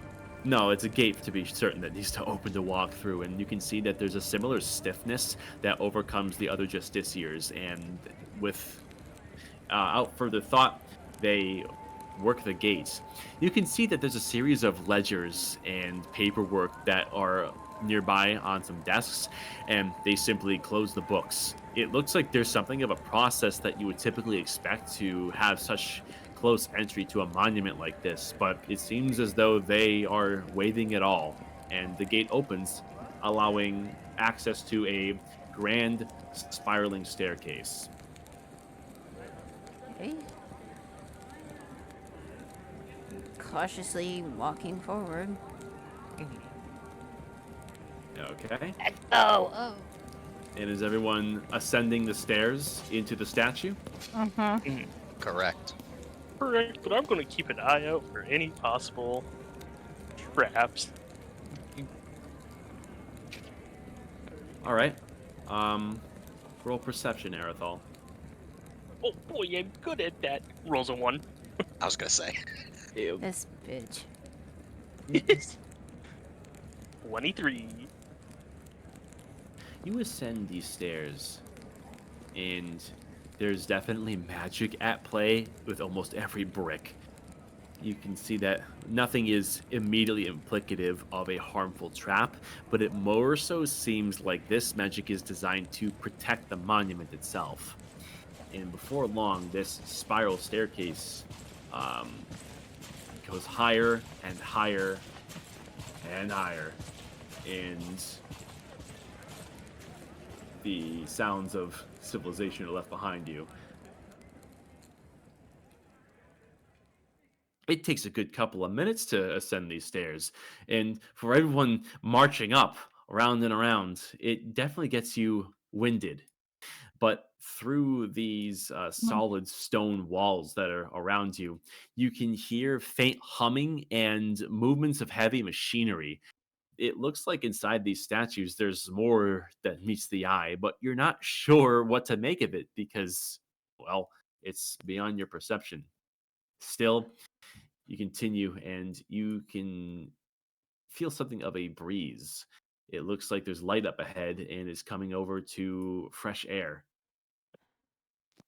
And continuing, you come forth and you see that eventually it does break out to the open air. And there's no guardrail of any kind. There is simply stone steps and a descent hundreds of feet to the ground. However, Arathol, with your good check and your high passive, you can see a faint shimmer in the air, as does everyone else, to imply that if you were to accidentally fall off the edge, there seems to be a force wall that would catch you and prevent you from an untimely demise. Hmm. Yeah, Are you at least they're proceeding being forward? smart. Mm-hmm. Okay. Damn, anti-spit force field. This sucks. Into the It's open so air you you can't throw go, pennies off. as the thrumming of high power is all around you. Oh shit. Oh. Wouldn't Why it Okay. be am I hilarious in if the very last step was just a fucking landmine? It was an elaborate prank this whole time. Make us tired before they blow us up. You know. It'll go right to your thighs, And then you'll blow. and then you'll blow up. Yeah. You are free to move. I assume I'm at the Interact. front, and this is going up. Yeah. Yes. I was gonna say that was my next question. Oh boy, I hope nothing bad happens to me. The cobweb is just sort of hugging the wall. You see, the battle map is just here to, like, make us feel stressed out. Nothing's actually going to happen. It's fine. I can fly. I fucking can't.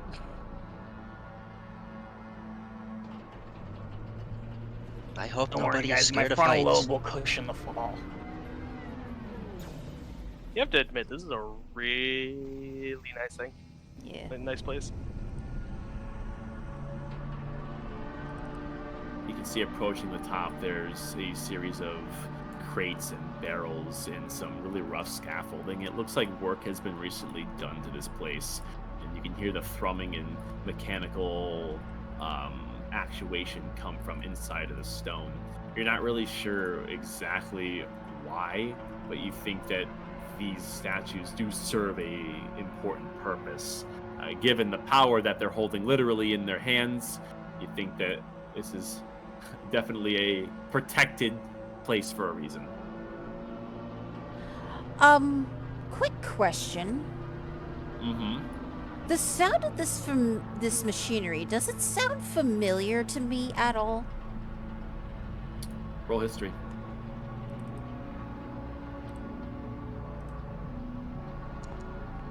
$15. Vaguely. You haven't heard something like this in a very long time. However, there definitely is something that strikes you as familiar. You think that there's some really rough artifice work that you've seen from time to time in Highshire and surrounding areas that may have delved into a similar way of harnessing energy. More than that, you're not certain. I guys think it's this door. It definitely has a gilded complexion to it, and the markings of a constellation are on it as well. It seem to be depicting two humanoid shapes next to each other. I imagine you're trying the door? See here? Open door. All right. Looking in, you can see a well put together dining area. There's seats that are well kept, and these cloths on these tables are reflecting light in an iridescent fashion.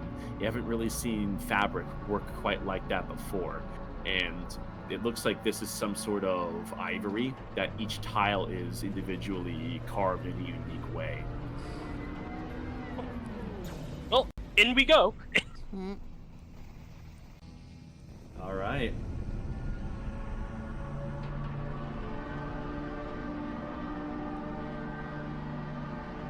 Beep, boop. And you all step inside. Cool. Bruh. That's crazy.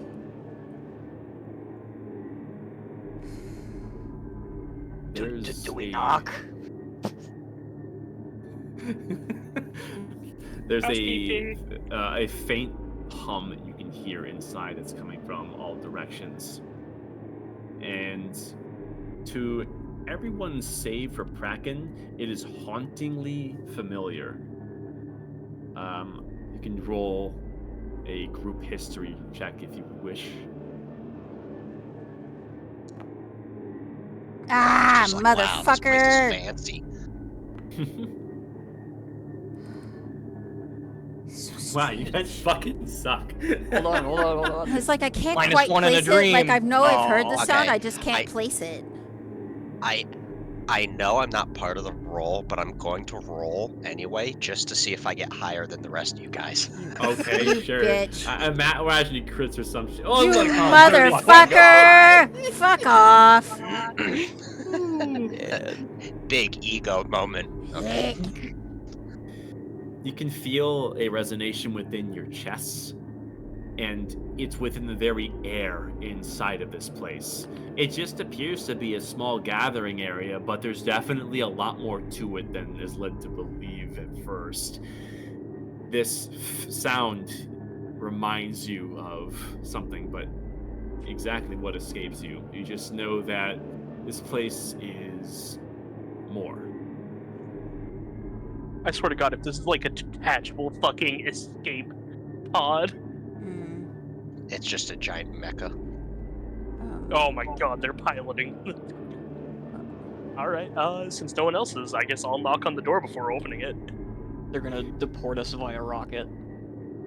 You knock on the door, and the knock echoes throughout this place. There is no reply on the other side.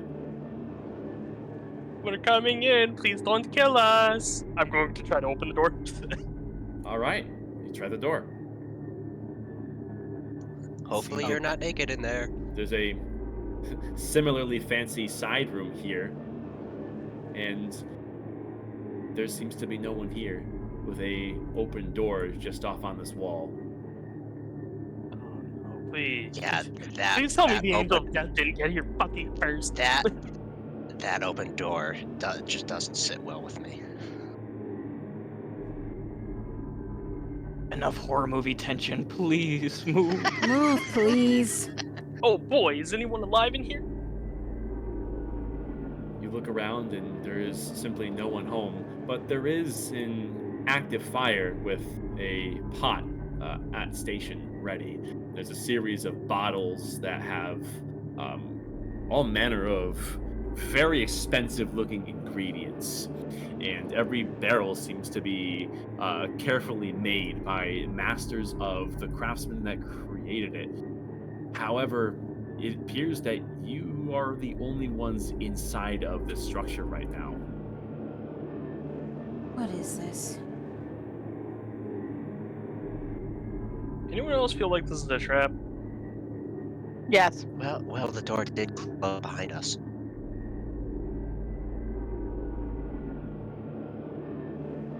This doesn't make any sense. If you can see the future, how can you be? I'm getting a bad feeling about this, guys. Maybe we should just go. Fulcrum?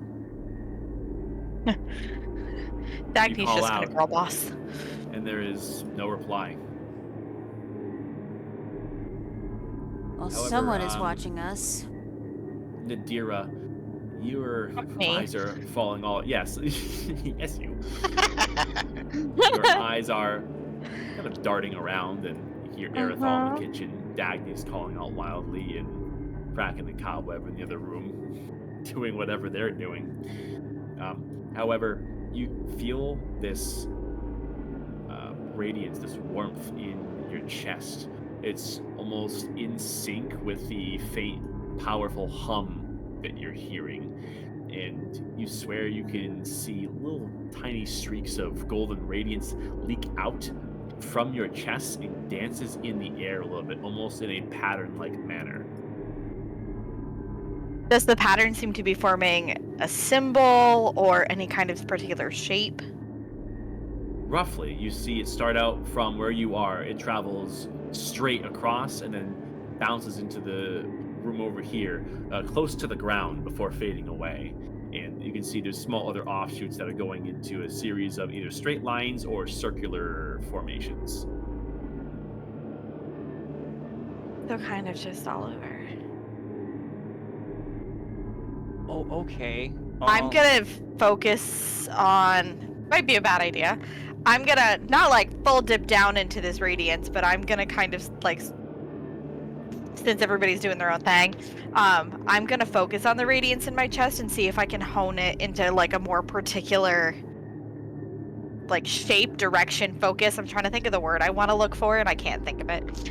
But I just want to hone in on the radiance and see if I can make it more specific. You do so. No check required. Your chest begins to glow brightly, and you see this effect intensify. And to everyone standing here at the moment, you feel a faint shudder in the ground.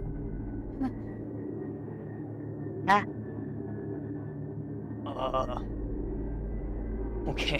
I forgot if the Twin Kings are fucking traitors. Yeah. What's going on with you? I have no idea Just what's calm down. happening. Do you feel weaker? What's going on? Nobody else is seeing the dancing, flickering little woo. What do you mean? You are now. No. Okay. I want to go back outside and see if anything has changed. Okay. Yeah, I was gonna go try to open the door. Yeah, try to open the Oh, door. it's locked. Try as you might, the door does not function. Damn it. Oh, shit on a shingle. Are there any windows? None. None. No windows. I'm gonna see if there's like a hollow panel in the floor. You're feeling around on the floor. All right. Well, I'm roll kind investi- of like moving to like each like tile, like 5-foot space on the floor, and kind of like knocking my foot, seeing if it sounds hollow or not. Okay. Roll investigation. And I'm gonna come into here to follow that wispy. 19. Wispy. You find no such thing. There's no compartments that you're able to find. Checking under the rug and playing around with these floorboards with this gilded ivory wood that has these golden strands within the grain, which you're not sure how they even did that. But as you're close to the ground, your chest begins to glow brightly too. It seems to contribute to following along these patterns on the ground, and they begin to persist ever so slightly longer. And you notice that it trickles along the entirety of this circular place. Its effect is getting stronger. Does it Ooh, seem like yeah. there's like a sigil or a circle of any kind? Looking around, the more that this effect is being exaggerated, the more you're starting to see something that resembles it. But it's still pretty weak, unless, of course, if you lean into it. I'm I- going to try something. Guys, We need cobweb. cobweb. Oh, I really don't fucking like this. Fine. I'm gonna grab Cobweb's hand and I'm gonna take Nadira's hand.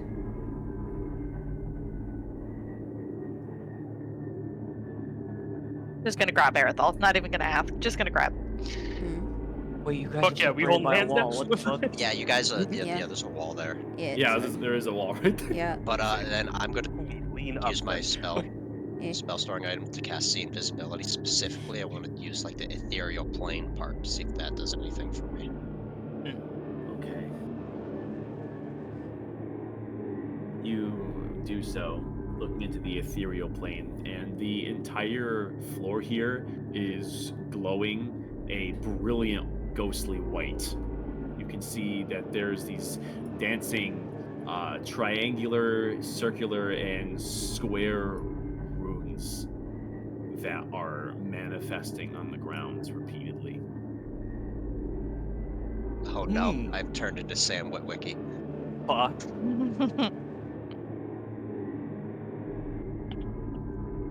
I'm gonna go in the other room and be like, there are symbols and runes and everything that are just like appearing and disappearing on the floor everywhere in here. It's a seal. This room is on top of a seal, or is a seal. Very clever.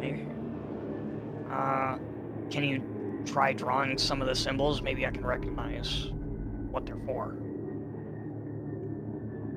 Oh sure, yeah. And he's gonna pull out like his little notebook and start a crazy person scratching in all the all the runes and the shapes and if they make something coherent or if they're just shapes or whatever. Okay. And then You she'll do so. gobble. And granted, it's obscured by the walls, so you have to visit the three rooms repeatedly to get a sense for it. But you do draw this what ends up looking like a large runic circle of some power. And that sense of familiarity that this hum struck all of you with begins to intensify upon seeing the rough sketch that Bracken made. All the while, the longer that those who are of ascendant soul are in here, the more it's seemingly leaking into this floor and exaggerating the effect. Yeah, Thing is, do we feed it or do we suppress it? I think we should feed it. well, hold on now. Because, okay, looking into the inward reserve of auric energy, does it seem at all diminished? None, not at all. Not at all? Okay, then fine. Alright, everyone. I mean, I don't think anything can take. Well, Oh no, that's not specifically true. the Angel of Death. yeah. Anyway, You have to try. This yeah, guy. Just kind of taking Cobweb's hand and Nadira's hand. I'm gonna assume Nadira Cobweb reaches out to begins- Aerithal and Mm-hmm. kind of work Yeah. together to feed this seal. What are the odds that we're breaking another angel free? Just out of, you know, Start a fucking angel It's- boxing. a fucking kaiju battle, like. It's 50-50. It's either you do or you don't. Yeah. Currently. Only one way to find out.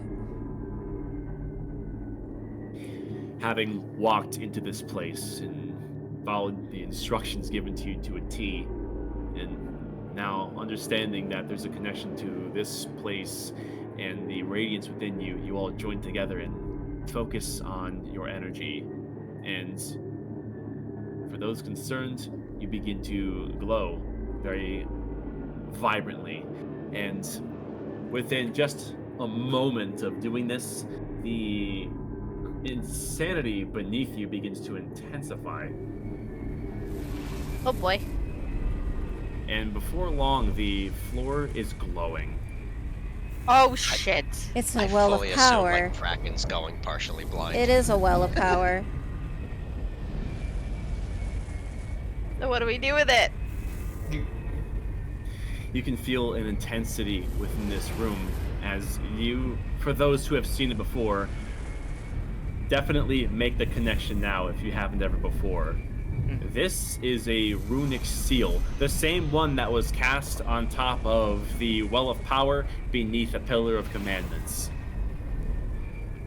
Are they trying to steal us, or is something else sealed? Something else is sealed here. Oh what? Or You who? look, and you can see that, although very similar, Dagny, you and your prowess for Arcana look, and this seal is nearly identical to the one you saw when you opened the seal in Highshire, but is different. This one is seemingly serving a slightly different purpose, and you can see the differentiation in the runes. This is some sort of powerful circle, and you can see that the way that it's beginning to fire up, it is now acting as a teleportation circle. You're about to go for a ride. We're going on a trip. Cobweb, grab Kraken. I'd like to get off Mr. B-Man's wild ride! Everyone hold tight. You could probably grab Kraken. You all grab Get hate tight, teleporters. and after a moment,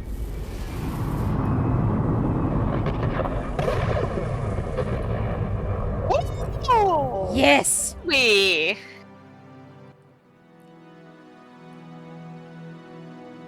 within a moment's flash, you are somewhere else, and you are surrounded by a large, open, metallic sanctum of this beautiful complexion, and throughout the air is nebula, stars, a solar system at the center of this holographic display, showing the cosmos in its entirety. There are shades of green, yellow, teal, orange, a full colors spectrum to behold. You are witnessing a depiction of the world beyond your world, and you're all absolutely awestruck, as this is without question the work of someone who studies the greater cosmos as their profession. You are in the sanctum of Farsight. Look. This is so cool. Look at it. It's amazing. This is dope. Only someone who had actually studied the stars would do something like this. And I'll start looking around, seeing if I see any sort of other humanoid shape besides us. You look around, and it does take you a good moment for you to shake off the wonder that is surging through your heart. But you do see that there's a... Come on, goddammit. A moving of stars in a humanoid shape. It does seem as though you are being observed.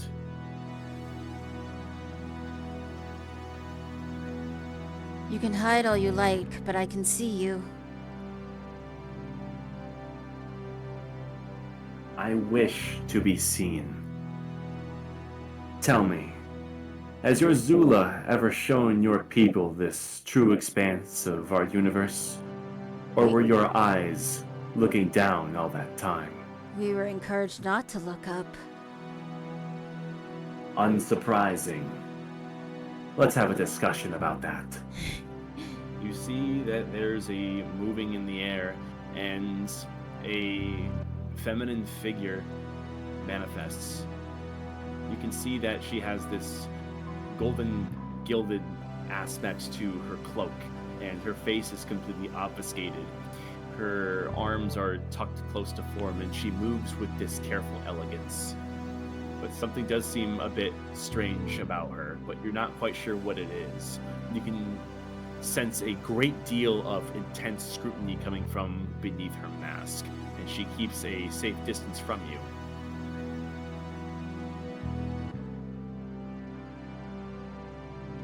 Finally, the last startographer has been found. I regret to inform you, you are mistaken in assuming my identity. No? What you see before you is Farsight. I am the Auroran Farseer. Your arrival was timely.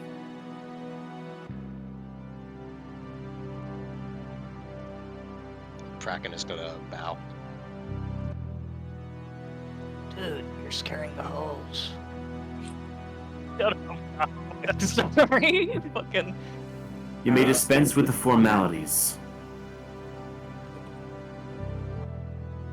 Yeah, I kind of figured you'd have already anticipated them anyway. It's probably best we just get to the point. Do you know why I've taken such an interest in you? I imagine it has to do with the radiance in our chest. That is correct. We went to a great deal to try to attain that power for ourselves. A noble purpose, understand, although we had to get our hands dirty. I'd say more like filthy, but You wouldn't be incorrect in addressing it in that fashion. We spilt your blood, in great numbers, might I add. Ultimately a pointless fight. This fight started with the genocide and ended with the genocide. How fortuitous. And for all that fighting, it has made you stronger. You were able to take down my avatar when we met personally. So you were Wait. an avatar to Zero then. The Gilded Avatar Zero is my own creation, an extension of myself. The last time we met was in the field of battle.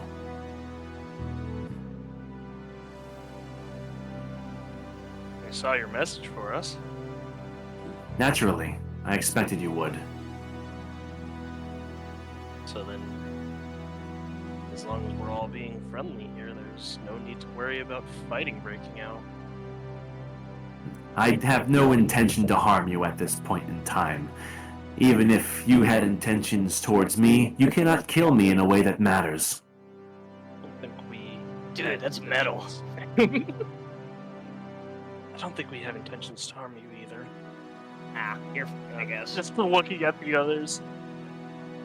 Traveling all this way to simply kill me would be a rather foolish errand. However, given I do not understand your minds, it's within the realm of possibility. Be a waste of time. You wouldn't be the target of my ire. You'd be your king. Our kings are responsible for shouldering a great burden for many decisions. They need to make the difficult ones, understand. The ones that are going to have people angry with them no matter which way they decide to handle world-ending events. And yet because one of the kings died because of a decision he made, the other decided to storm on a city that is assumed that we were angel cultists and continues to advertise such false propaganda. You may feel free to redirect your anger towards me. I am the one who ultimately convinced him to project himself onto Atlas. His blood is on my hands. And his choices put the whole planet in danger. Yes, you're precisely correct. You're looking at someone who started a chain reaction to the end of the world. Well, when you put it so bluntly, shit. Alright, listen. We can play the blame game all day. It ain't gonna Why fix did you- shit, though.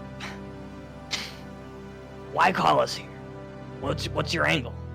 Because you're our only chance, whether we like it or not, What? to survive. How do we help you survive? The power within your chest should prove more than capable. So you want us to use it to save the planet? No, you can't do that. Oh, so we just wasted our time coming here then, huh? Do you want your people to live or not? I do. Kinda, yeah. then you should do well to adhere to my counsel. Well, I could try to explain the grave nature of our situation, but I think I would rather show it to you. This room is the culmination of my life's work, and many facets of the Startographers play a role in the device you see here. This Farsight engine can show you the future without fail. it's a comprehension engine? A perfected one at that. Where's I'll be Fulcrum? damned. I'm afraid you should keep your attention at what's in the center of the room. I'll look to You the center of the mentioned- room. You look around and you can see that there is a solar system as well as trajectories and arcs and stars going all further out, even into the expanses of the edges of the room, and seems to even be disobeying the laws of space and going further beyond, projecting beyond the physical limitations of this chamber alone. What you're seeing is almost hurting your mind the more you stare at it, but there is a series of runes on these pedestals that are at the center that seem to be some form of control.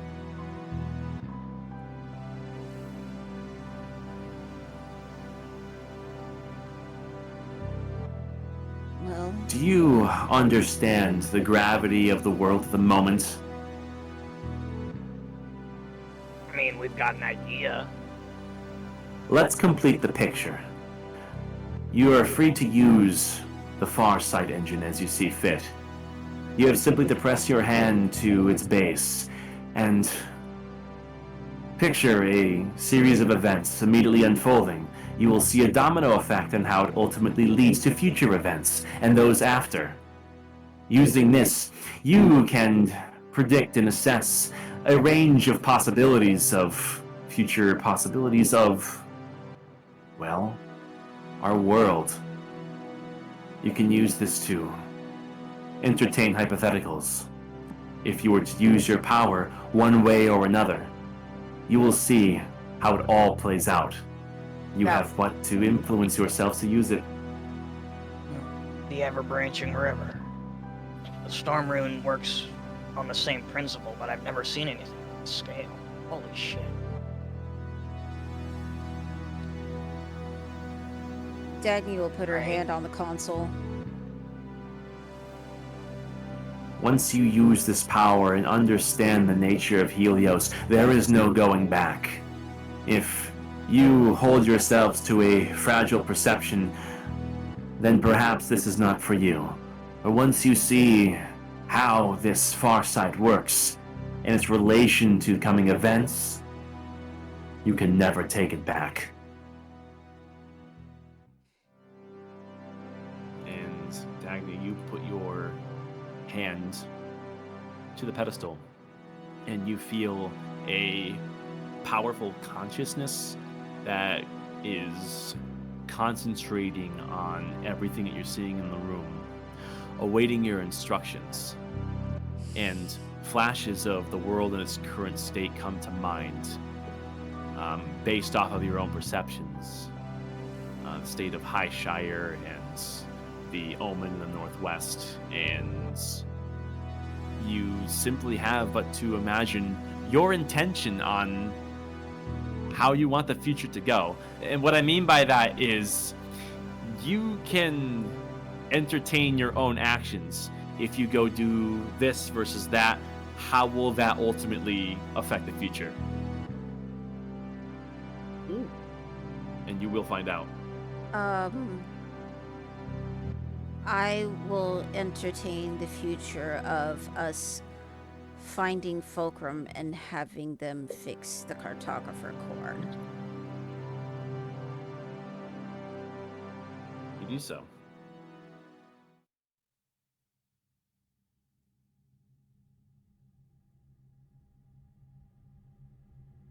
Images of a white veiled female with 4 angelic wings sprawling from her back manifest before you. In her hand is a broken cartographer core for which you delivered to her. She instructs you to complete a various set of tasks, including reaching out to the Auroran Dawn as yourselves, as well as speaking on behalf of Highshire to mend a gap between two people. You watch as you go through many trials, many people, many events, interacting while external forces act against you. The Angel of Death, the ethereal chains of Gilthun, and surrounding Highshire, a unholy green fire. You see the eye of within Anthozea's grasp direct you on how to use this power. You see the marching of 6 praetors, presumably in your command, but you're not sure. You can see there is, far in the sky, a veil of cosmic energy enveloping the planet, and a purple haze increasingly growing from the northwest. This haze continues to grow and grow and grow. The farther that these events proceed, the less you can see individual people, and the more you can only see Helios and world scale events as this purple haze continues to eat the planet.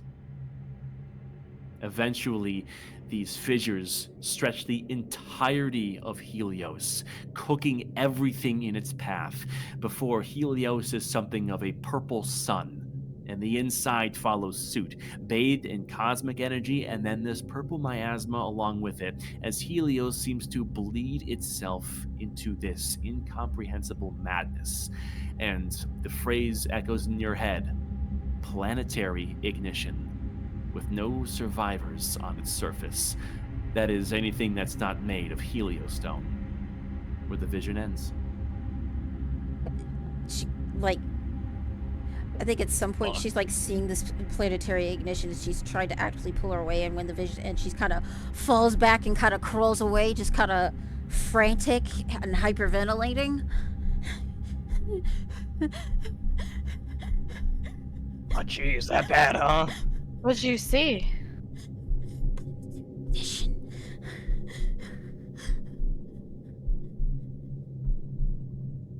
That Your doesn't sound confidence pleasant. is born of ignorance.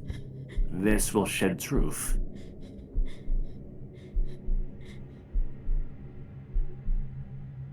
Perhaps you would like to try a different alternative to the path that you set for yourself. You mean the path that you want us to take? The path for which you choose is your own. Try again. Alright, well, I guess it's important to know the stakes. Pablo places his hands at the base of the machine and thinks, what if the Angel of Death wins? What does that mean for Helios? You feel this fearful vision manifest within the consciousness within the room, and the arcs and trajectories, planets, cosmos all swirl into a different arrangement, and imagery would repeat once again. You can see a future where the grasp of the Angel of Death increasingly tightens around the inside world, the same way it tightened around Highshire, where those of power are influenced to act in accordance to their ability as humans to the benefit of the Angel. You see a fluttering between the two great pylons, and a auric power washes over the entire interior. You see heliosic actuation, and angels rise from the uninhabitable zones and are in sync with the Angel of Death, synchronized through the power of the core within herself. Genocide begins again on the internal world, and none is left, leaving the outside world all none the wiser. Your scope expands outwards, and you can see once again there is a veil of cosmic energy that is enveloping the upper atmosphere and slowly closes in on the planet and tightens.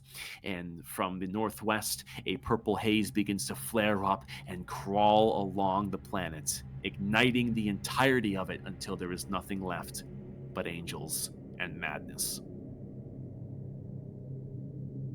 Damn. Huh.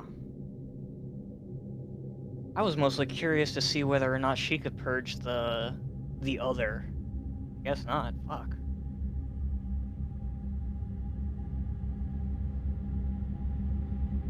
So, Well, that was insightful, I guess. You don't sound satisfied. Perhaps you would like to try again. Or perhaps someone else should give a shot. Any takers? I mean, I don't know really how it works. Like a question you ask yourself. yes.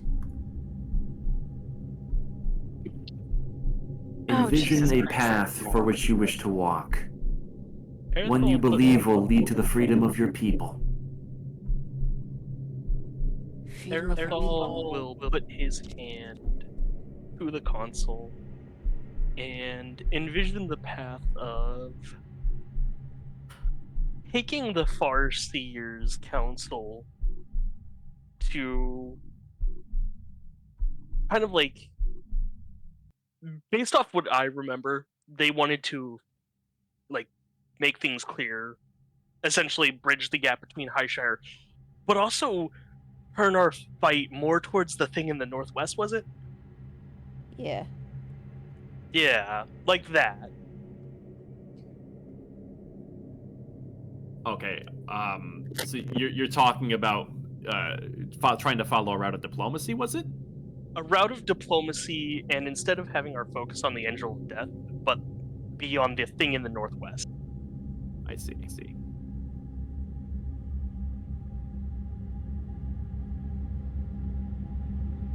The entire room shifts again, and you look to the visions that are before you. You can see a similar path taken that Dagny had envisioned, where there is high tension between the inner and outer surviving aspects of humanity. You can see that through your words to both sides, there's an emphasis on the power in the northwest. To Highshire, it largely falls on deaf ears, as they have more immediate things to worry about.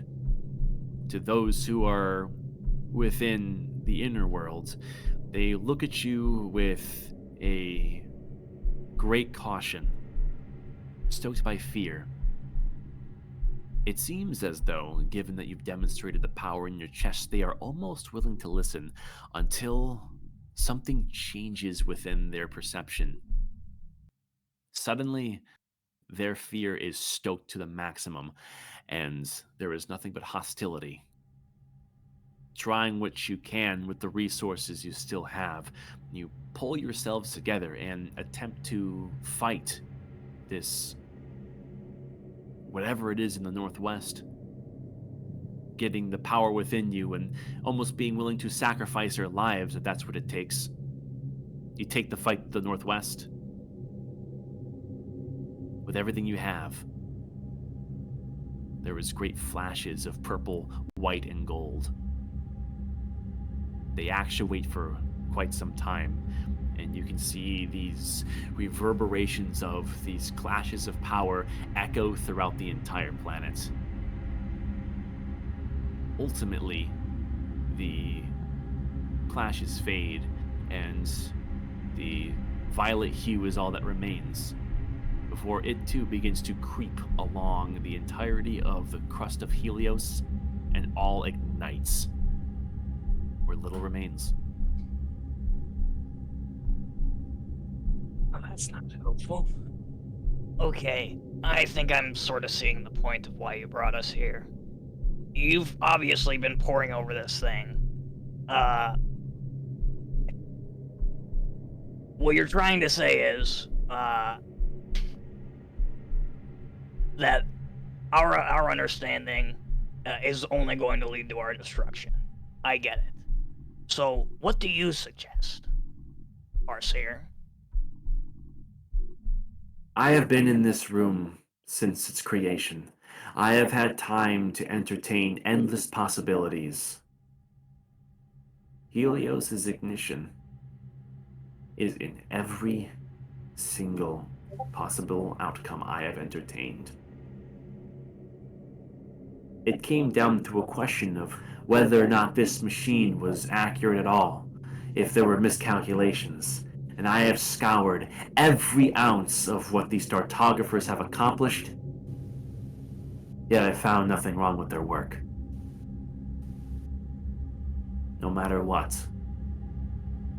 this planet is doomed.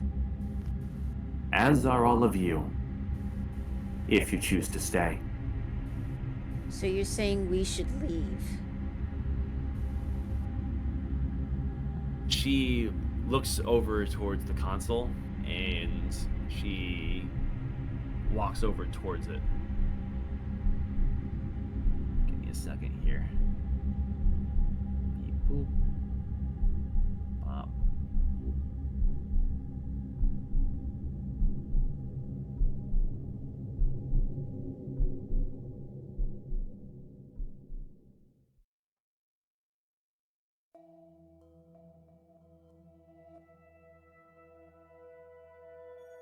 I have been entertaining such an avenue.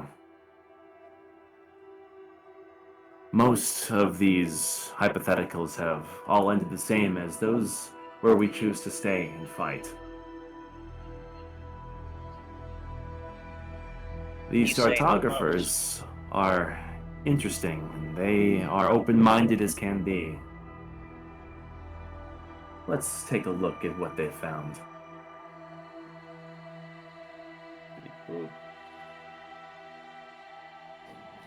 You can see that she applies a certain incantation towards the console, and you see the room shift once again. Just get this up. The solar system that's been at the center of the room all this time expands. And you see there is a depiction of Helios. And orbiting around it, you can see a moon, Atlas, as you know. It adjusts, and you can see it pans out, and you can see a sun for which Helios orbits. And there are many rings that are around this as well, as there are additional bodies that are orbiting the sun in addition to it. There are 1, 2, 3, 4, 5, they almost look like pins on a map that are floating within this diagram of the solar system. And you see she focuses onto one of them, onto Atlas, and you feel the room quake and information pings out. Subject A, celestial body, Atlas, civilization class, angelic, target object, heliosic ring channels. Helios and Atlas are alike in almost every way. The creature, entity, object, frankly, I'm not sure what it is because we haven't gotten something of a visual on it. It originated from Atlas. The origin of all of this planetary ignition strife. It is of Atlas's will. Understand? Yes. I am led to believe that Atlas created Helios. I do not understand their relationship well. There's not much to go off of being stuck inside the inside world, but ultimately, this is the driving force that seeks to drive all of us into extinction. given the similarities to Helios and Atlas, I like to think that these angels perhaps are made in Atlas's image. Wait. You're saying they're enacting Atlas's will despite them being made of Heliostone? I'm saying that everything about Helios is by Atlas's design. Well, there was a theory that Atlas was the creator. From everything I've been able to glean on these gilded rings in this room, that seems to be the case. But it is difficult to study, especially now. You're saying Atlas may be a deity? Something of that description.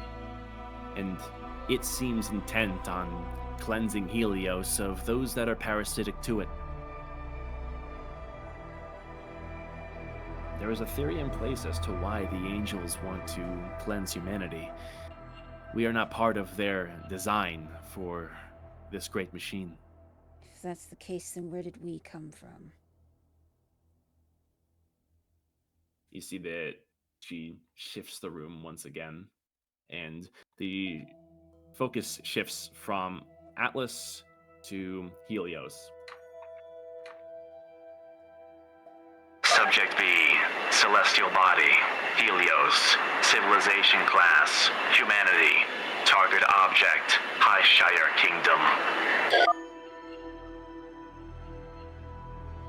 It's difficult to really know their motivations. They aren't exactly one for conversation.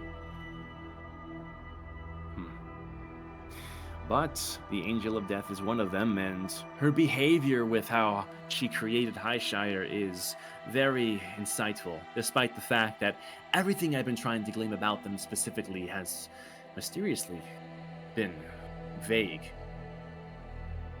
When you focus this machine enough onto any one particular subject, you can usually glean much, but anything on Highshire and the Angel of Death, nothing happens. Isn't that interesting? There's no information on the Angel of Death? The angels themselves are quite vague as well, but her in particular. It seems as though trying to learn more about her simply fails. So when we came in here and noticed that there was a kingdom for which Farsight could not touch, the same way that the Angel of Death could not be touched, I put two and two together.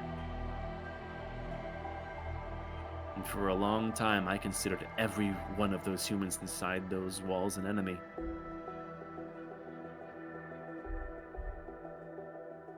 But there's more to it than just the dance between these two. Observe.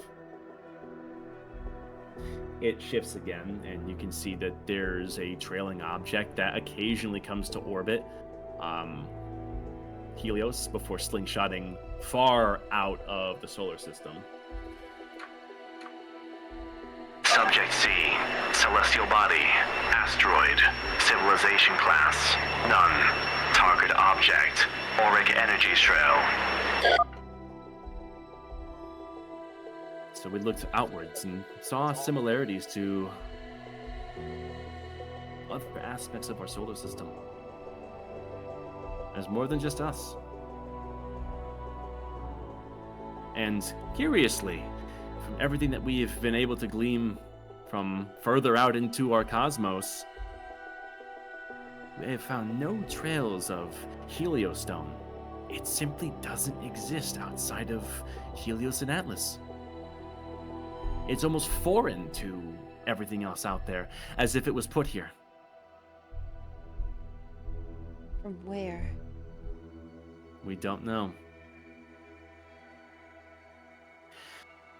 However, I think we are the same. Helios and Atlas being foreign to our solar system is a reflection of us. I believe we are foreign to Helios, as we also come from elsewhere. This would explain why the angels see us as parasites. They are tragically correct to a point. I don't believe But that. it begs. It becomes subjective. However, I do not wish to stay here and burn. And there are ties to other places in this world beyond worlds. Observe. You see the focus now shift to the far side of the solar system. There is another planet that comes into focus, one that has green continents and seas, and you see it be focused on a great deal. And the system speaks again. Subject D, celestial body, Toril, civilization class, humanity, target object, city of Waterdeep. Another planet? You're exactly correct. We're not alone. Oh my god. Are you saying That's we fantastic. originated from this? Quite possibly. It would explain the hostility of Helios's functions, would it not? That doesn't explain how we got here. No, it doesn't. This makes no sense. The focus spins around this planet, and you can see that there's quite a few other pins that are on this other planet, and it does flash a few blurred images, which does look like civilizations of many prospects, and it hops between a few of them, and it speaks up again.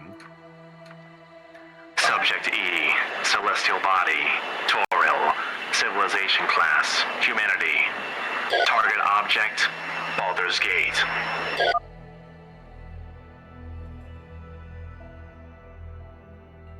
Just the same as there's many civilizations on Helios, there are many factions on other worlds.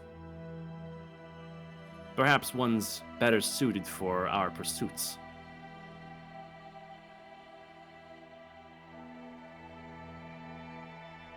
Right, well, this is a very elaborate way of telling us that we should get the fuck off this rock. So you do understand. Suppose. Doesn't feel right, though. I mean, every future leads to that ignition. This makes no sense. Doesn't it? No! If you wish to use the machine, you're free to do so for as long as you like. Entertain as many possibilities as you are willing to try. I will not stop you. I will approach the machine and put my hand on it, and I will ask it, how and when do I become a startographer?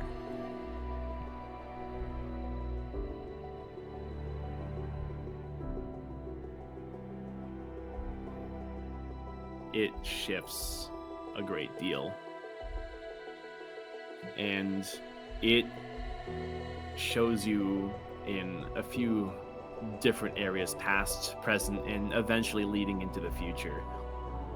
It shows how everything that you understand about the work of the Startographers eventually leads towards this prospect, and how their work ultimately was to solve conundrums like this and open humanity's eyes to the greater worlds beyond just Helios.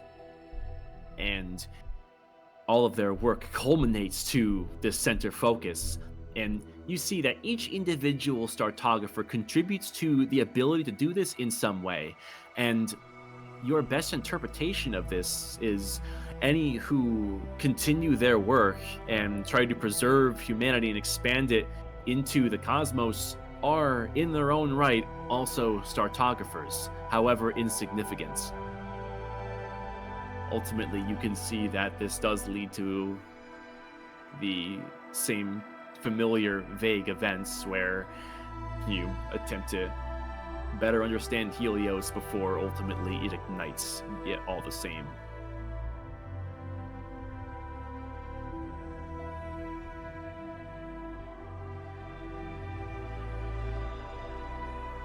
I don't become a startographer on this planet. It's very clear now. Tell me, what is your definition of a startographer?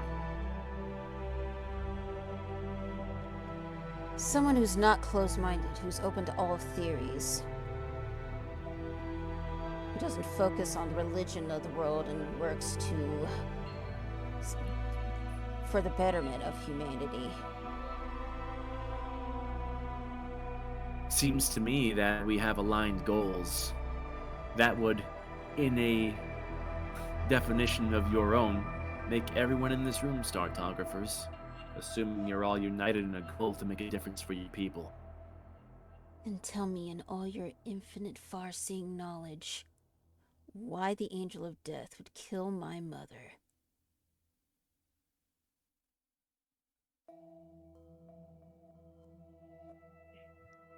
She knew looks too over. much. She looks over towards this machine and then back over to you. Familial affairs are not something that I've been focusing on. My work is of more large scale, more significant events. I, as I mentioned before, cannot predict the workings of the Angel of Death.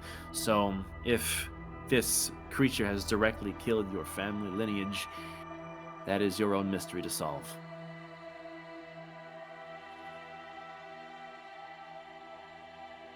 Ultimately, my only wish is to try and hurt her the way she hurt me.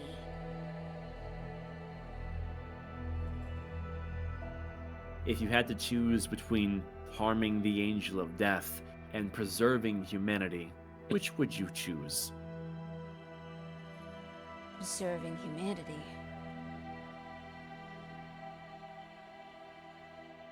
She looks towards everyone else in the room. Her eyes fall to Arethal. And of you, you seem someone who has been quite devoted to the illusion she created. If you had to give your life in order to give humanity a chance to escape, would you?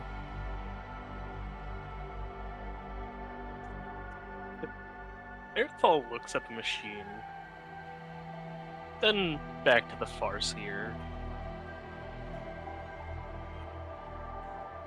I've already given so much in this fight for humanity and all of this.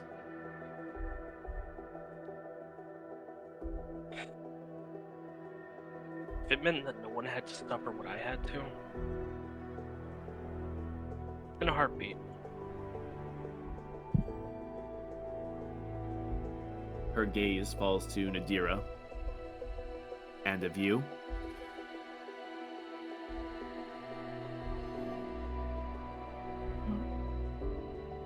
Choosing between humanity and ourselves? Of course.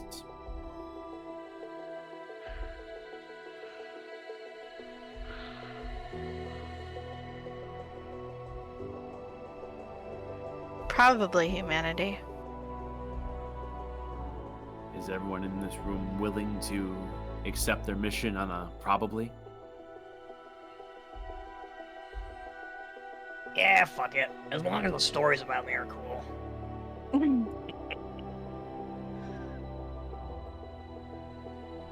And then the gaze goes to Bracken. You seem something of a misfit that fate has tugged along. You have little stakes in all of this, yet here you are. Are you willing to forfeit everything to keep following all which lay before you? Or are you simply taking steps that are in front of you because they are in front of you?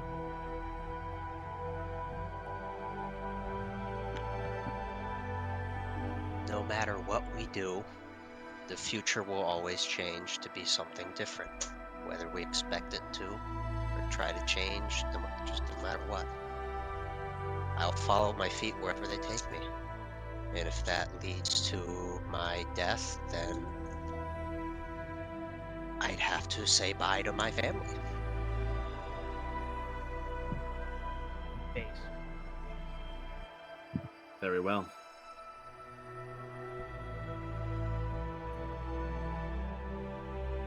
And the Farseer turns towards everyone else. This is a heavier burden than any one person could ever dream of bearing. But the work of the Startographers have seemingly entangled you in all of this. I will give you a moment to yourselves, and then we can discuss moving forward and more practical steps to save humanity. And without really waiting for an acknowledgement from anyone else, she quickly, seemingly melds into the stars, fading into etherealness, giving you all the room for a moment.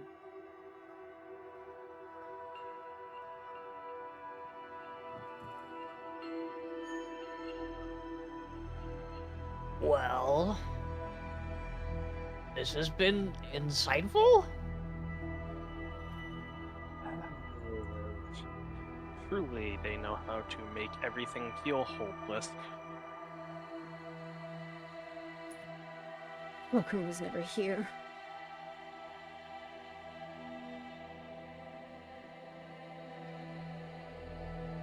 Fucking vagueness. Can't even be fucking direct.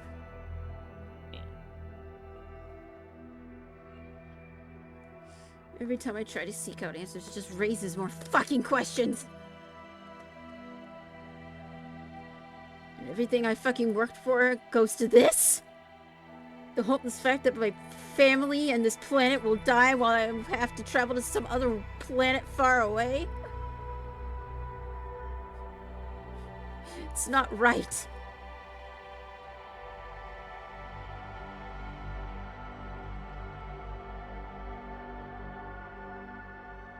In order for us to resist whatever put these things here, we have to be alive. I mean, yeah, we lose the war, or we lose the battle, but who's to say and fight back afterwards? There's always a chance to fight back. She didn't try hard enough. Cobweb sort of motions towards the machine. Have at it. Okay. I will put my hand on the machine and ask, can Fulcrum and the work of the Startographers help us leave this planet?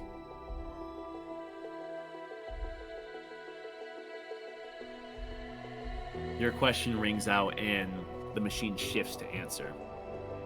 You can see that the collective work of the Startographers gives a means for humanity to utilize it and escape. However, there's an echo of branching possibilities given the openness of this question. You can see that although the Startographers open the door, it ultimately falls down towards the collaboration of all aspects of humanity to walk through. And you can see that the strife that is resulting from the people of Highshire and the people of the Auroran Dawn being at odds, so long as that rift exists, the door that the Startographers open shuts. And with it being shut, there is simply no escape from the coming planetary ignition, which then washes over the vision.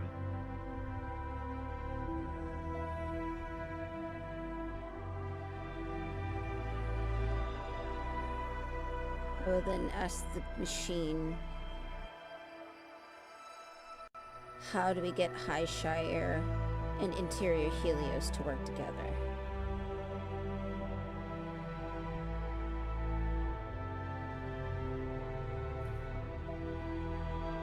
Now, these open-ended questions, it struggles to work with. You find that it works best when you intend to take a specific course of action and you see how that domino affects everything preceding it. And you can see a lot of repeat visions where there's attempts to be diplomatic, but there always just seems to be something that suddenly changes, particularly the Auroran Dawn's perception of things, and makes it almost impossible.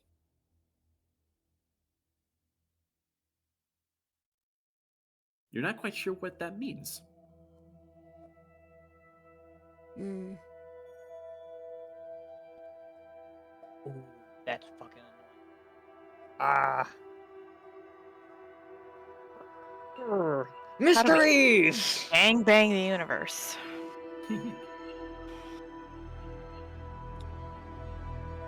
You know what? We're gonna try one thing.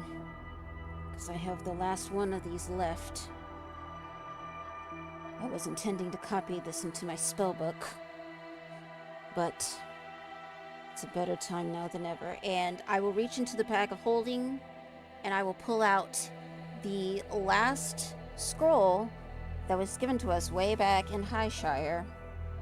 The last scroll of legend lore. Are you sure you have that? I do. There's one left. Check party loot. Because I know I know that Rin used one. I do believe I gave one to. Oh, I know that. I'm just saying, is it in there? Let me see. What the hell is it? Bag of holding. Teleportation circle. Like, I feel like there's one more, unless I'm wrong. Vision iris. What's a scroll of legend lore? Because we were given 3 at the beginning.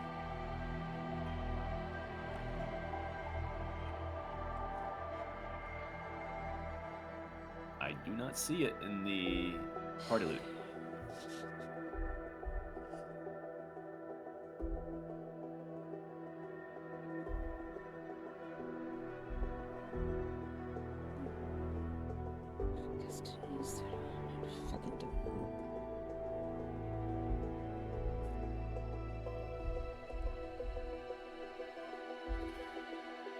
This is hard because we don't have the specifics of what exactly shifts their perception of us. What could it be? God damn it! I feel like it's obvious. I will posit the question to the machine. What will happen if we kill the Angel of Death?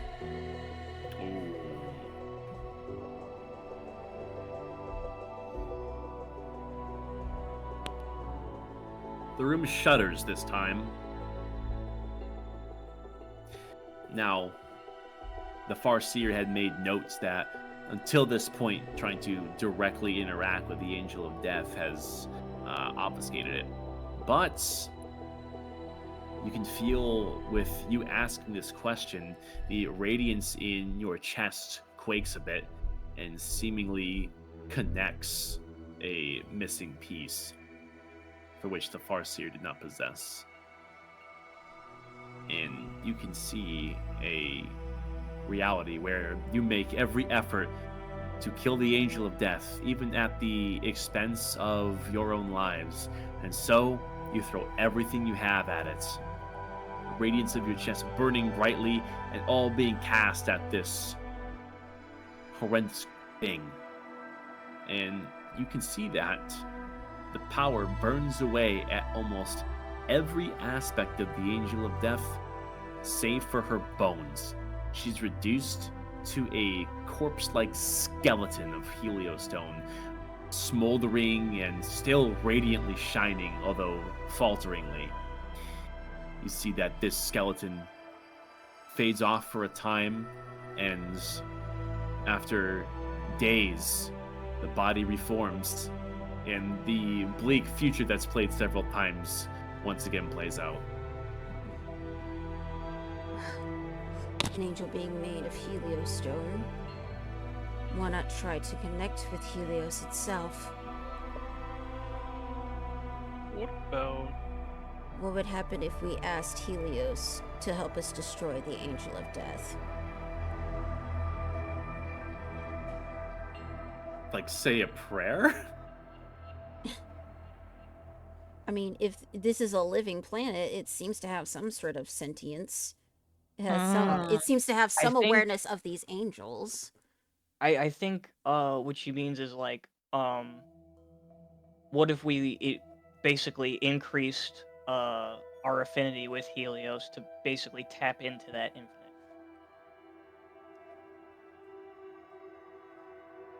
You run this by the machine, and it struggles this time. And you can see that it's surveying your connection to Helios. And you can see that with the way it moves, thinks, and has something of a reverence for the life for which it is hosting. It is at odds with some of its other core functions, such as the angels.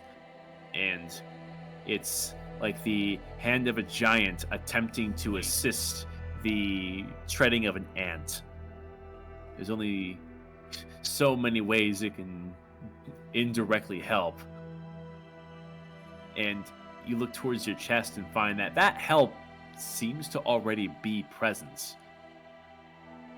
How can a godlike machine help a tiny, tiny little person that's on it, you wonder? But you can just, you see visions of the planet's ascendant soul kind of channeling through you. And there's flashes of what that can do, which, as you know, is great power.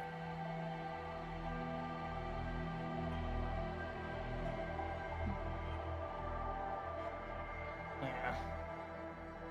It's like the way forward. Hey guys, What? you know how when we manifested that power and a lot of it, how it brought essentially the ocean to life for a moment? It did.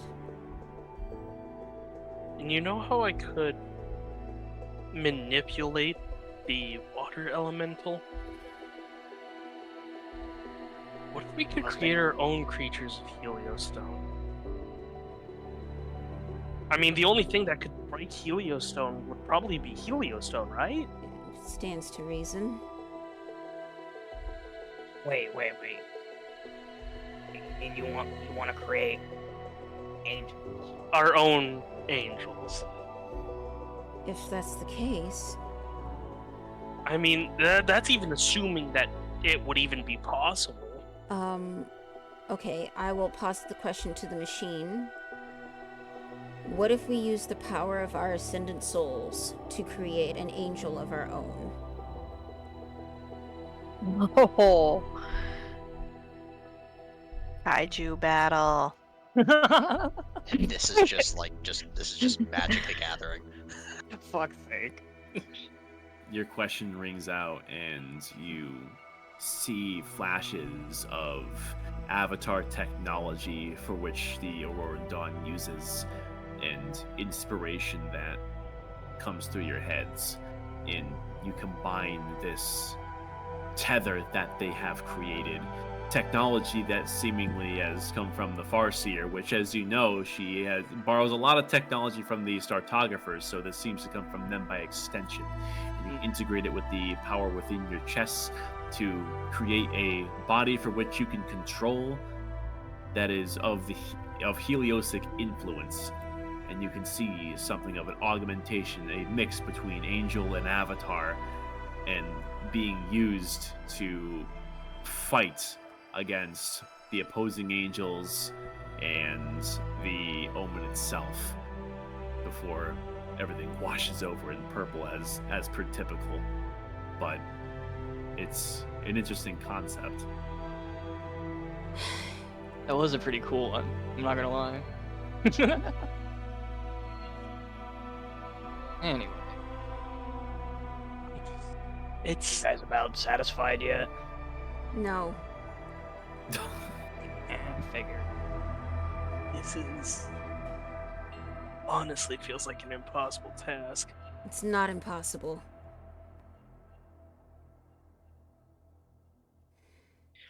The only way that humanity seems to survive through all these futures, because we don't win fighting that thing in the Northwest. No, it's very clear. We have to The leave. only way we live is if we leave. And all of this is dependent on the power we have in our chests. And the only way for all this to work would be to get both the sides to work together. But something is stopping us, and I have a feeling that the Angel of Death might be influencing people.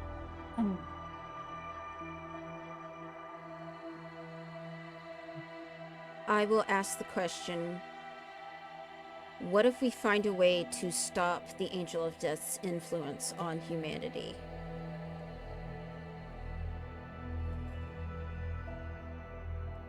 You make a focus on countering the Angel of Death's manipulative tactics and see a future where you put a special focus once again on diplomacy and awareness and honesty onto the Angel of Death's part in influencing Highshire. And you can see where the Angel of Death fails to directly manipulate humanity. It instead turns towards a older tactic of subtly using humanity to influence Helios, a future in which angels wash over the earth once again. If it cannot be manipulated, then she seeks to destroy them.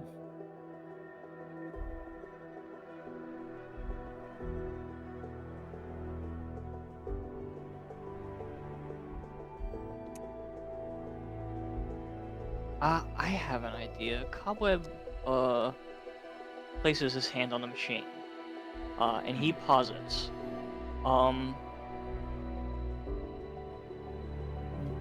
What if we were to somehow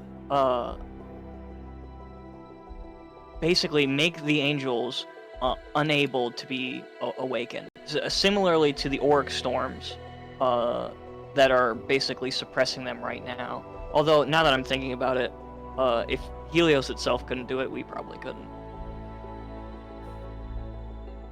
Never mind. My bad. Oh, all right. Sorry. He was just I thinking just out realized that loud was for a bit. that was stupid. My bad. It's okay. They put a hand on the console. Mhm. What if we found a way to seal the Angel of Death and unite humanity then? You ask this question out, and you see that there is a great movement of heliostone through structures within the earth to the praetors moving about, using heliostone to counter heliostone. And you can see great effect as this ultimately comes to cage the angel. However, the draw on doing so, at least in the way this particular reality plays out, requires a great deal of resources. And in order to be successful, requires collaboration from both sides of humanity. Ultimately, the caging, at least within this small time frame prior to ignition, she always seems to have a way to eventually get free, but at least in the ways conceptualized here, it does buy you a great deal of time. Time that can be used to refocus on survival.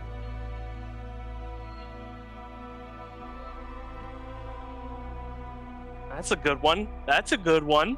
It's gonna be tough though. Fuck. It would be tough. Also, at we'd least get it's- to flip her off as we leave. Well, I don't think we got to see the end if it repeats. Yeah, It's just- ultimately, everything that I'm describing here, by the way, although I don't explicitly say, it almost always ends with planetary ignition. Yeah.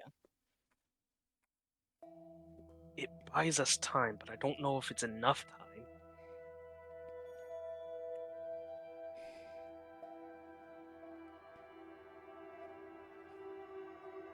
There's a shimmer in the air, and you can see that the Farseer is manifesting once again.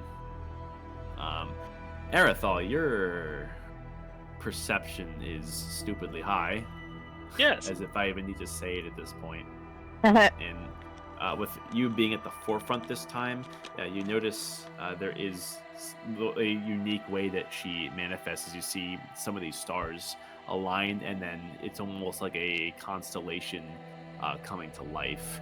And with the way some of these cosmos nebula clouds begin to form her black draping cloak, you swear for a moment they almost look like wings before they drop to the ground and are affected by gravity. And she lay before each of you with the expressionless mask, and she speaks up once again. Have you entertained the inevitability of this world long enough?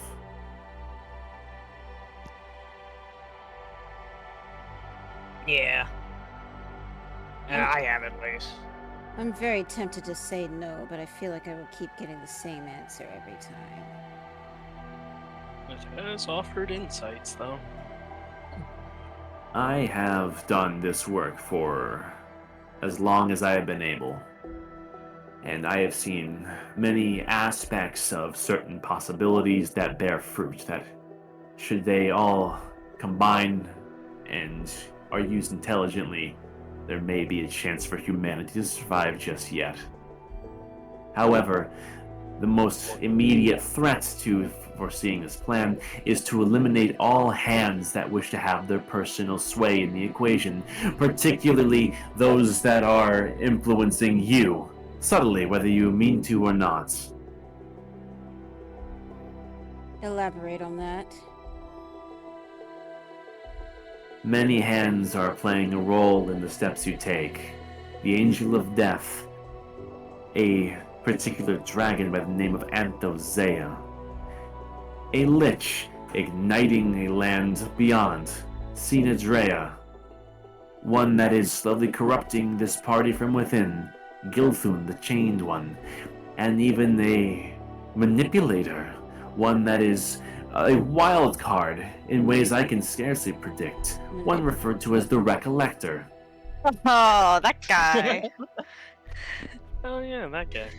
That guy. We've met that guy. Two of you have met that guy. Two of us have met that guy. Well, it's very clear Gilthun has been the bigger issue out of all of them.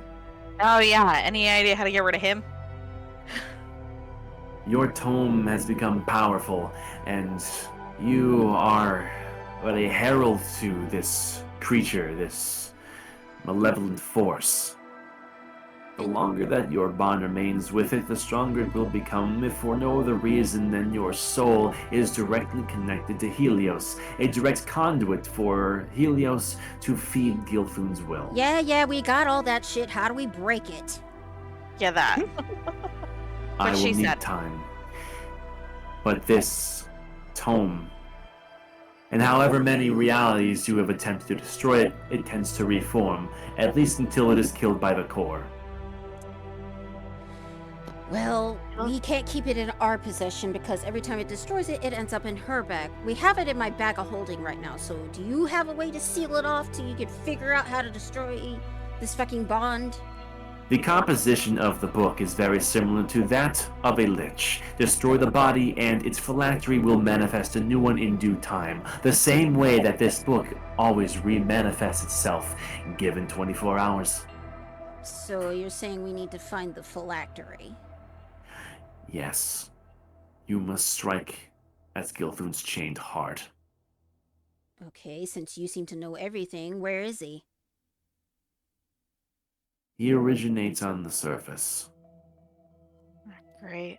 Okay. However, the bond and investment that this creature has put into this tome to ensure that its main power source remains intact has left something of a weakness, one that it would not anticipate. This book is directly tied to Gilthun itself. With the assistance of Auroran resources, this tunnel can be opened, giving you a direct pathway to the heart of this creature. open it up and go get him and his own turf. You are correct. Ah, you gonna pull some strings with your Auroran Dawn, make him stop chasing us? Yeah, I've been blown up like 3 times. About time I take the fight to him. The perception of the Aurorans is what drives their actions. I cannot tell them their place. As you saw in realities, they need to understand the world much in the same way that you do. Yeah, well, but stopping us is what's ultimately gonna make things even harder for us to do our job, so. Any ideas?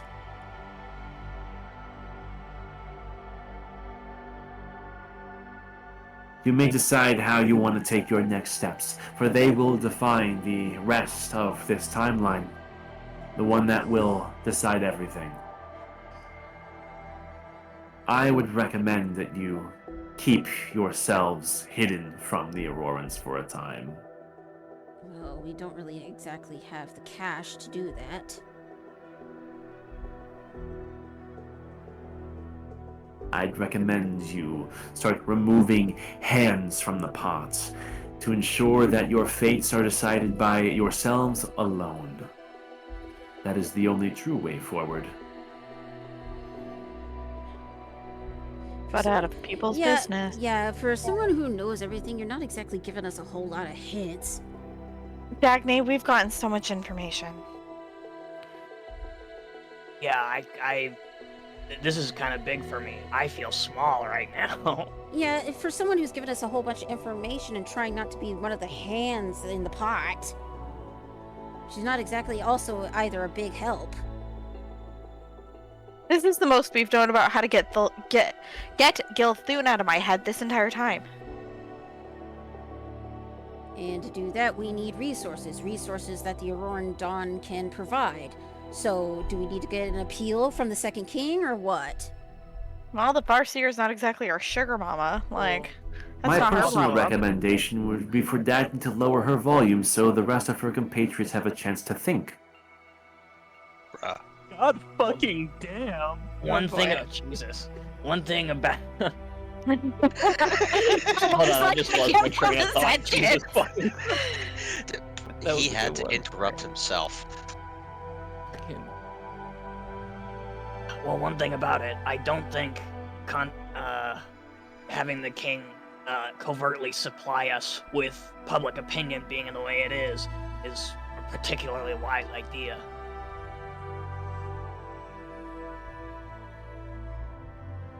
But Word we gets talk to around, the you know what I'm saying? but at the same point, we do talk with the Second King, form some sort of appeal.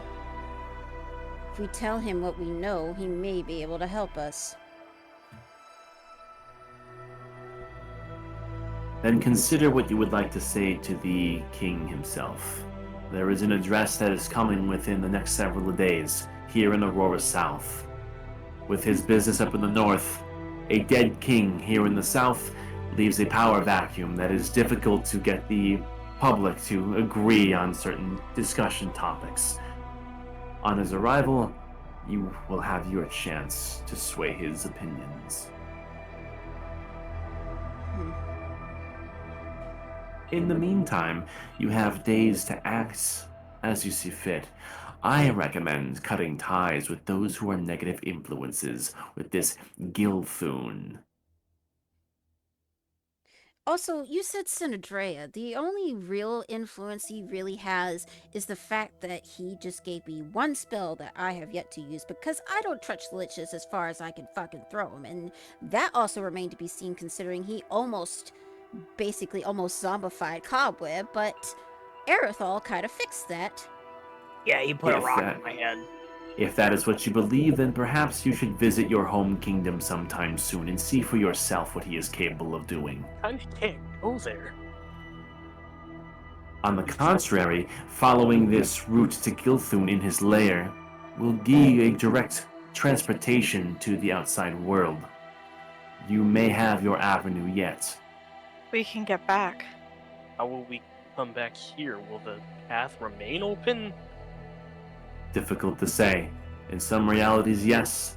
In others, no. I still have a scroll of teleportation circle, so unless there's a teleportation circle around here. Typical teleportation circles are incompatible when passing through heliostone barriers, as I'm sure you're aware. We might have something that can help with that. The Ascendant Soul kind of bypasses that.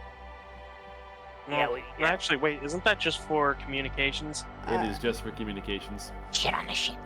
All right. And how do we open this connection through the book? Exactly? Do you just like focus on it? You will work with my Archmage. He will supply the means. Okay. We need to find Fulcrum first. She kind of gives you an odd look through her mask. You need not worry about Fulcrum. You have everything you need. I don't think so, and I'll summon the Cartographer Corps. You summon the broken cartographer core to your hand.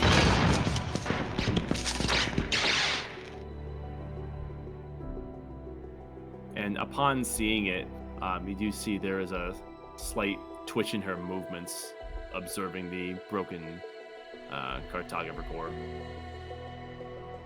This thing is the collaboration of all the Startographers that were on the surface except for one.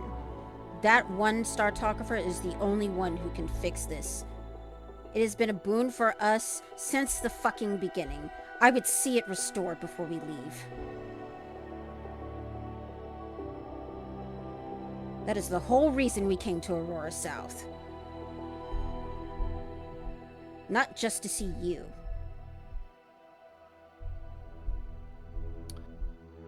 Okay.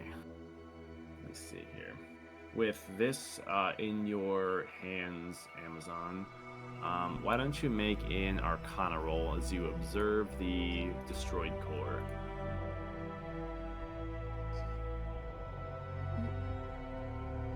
Well, okay. 24. Damn. You kind of passively kind of wave this around a little bit, and you can see that as you wave it around, she is almost kind of reactive to this thing, as if it has a subtle influence on her, and you can see that it gives her a bit of discomfort. What's the matter, Farseer? You're reacting so strangely to it. I'll come closer to her with it in my hand. Shit. There are greater forces at play here than you understand. Elaborate. I have shown you enough possibilities of the future, and yet you still pry for more information. I will always ask questions. That's the only I way can we see learn. that.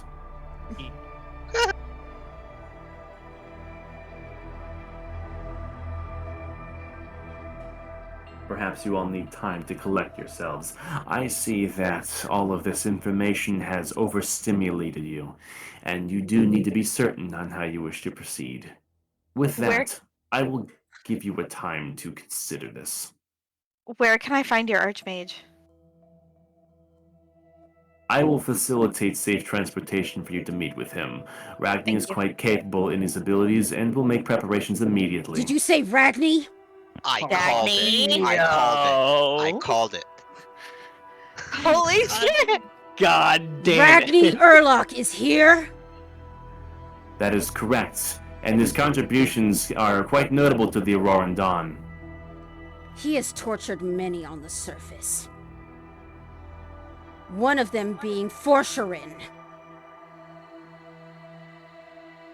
He's done many experiments in the name of survival.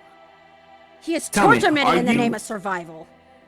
Are you ready to make similar atrocities in the name of furthering humanity? Because I promise you, if you wish to save everyone, your hands will be equally dirty. As if Dagny, you- we need him. As if yours are as clean. I made no claim to have clean hands. The blood of my king rests on my fingertips. And the blood of my people rests on yours as well.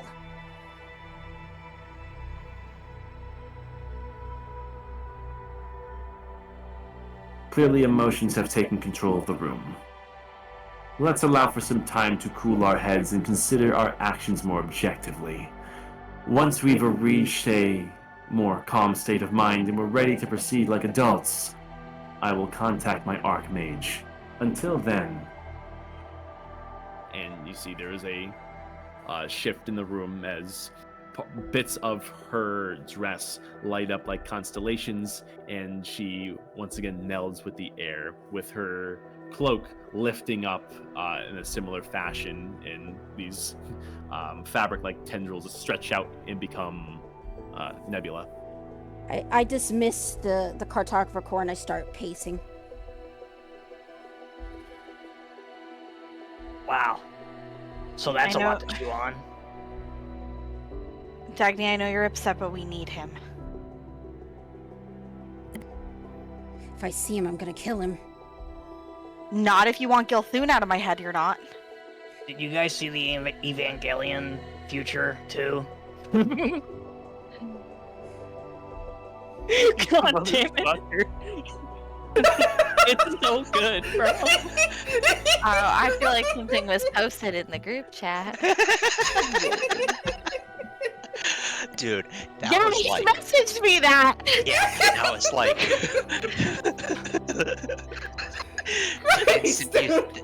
the instant you said Archmage, I was like, oh, I know this. I know the way he works. Oh man.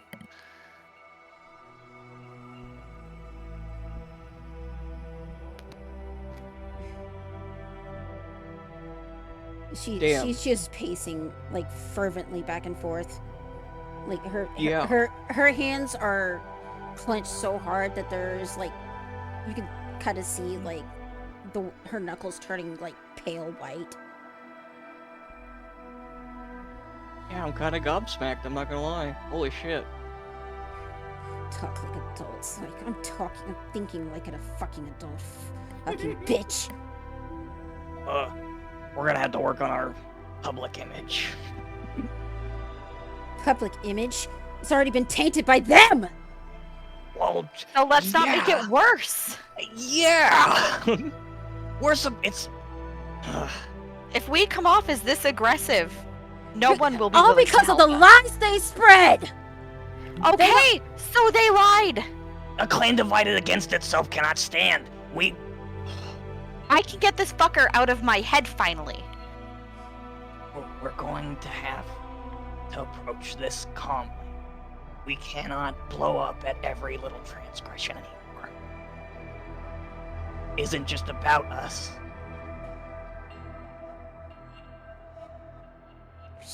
She claims that there are too many influences on us. What is she then? Something that's clearly getting you heated. That's an influence. Did anyone else see how when she was appearing, it kind of looked like wings before becoming the robes? What did you say? I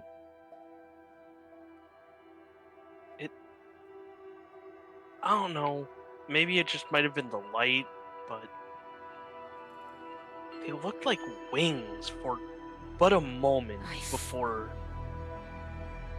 becoming the robe. Maybe it was dramatic flair, maybe... I don't know. No. I'm gonna try.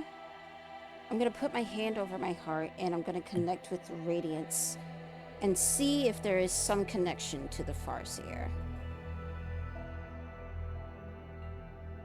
Roll religion.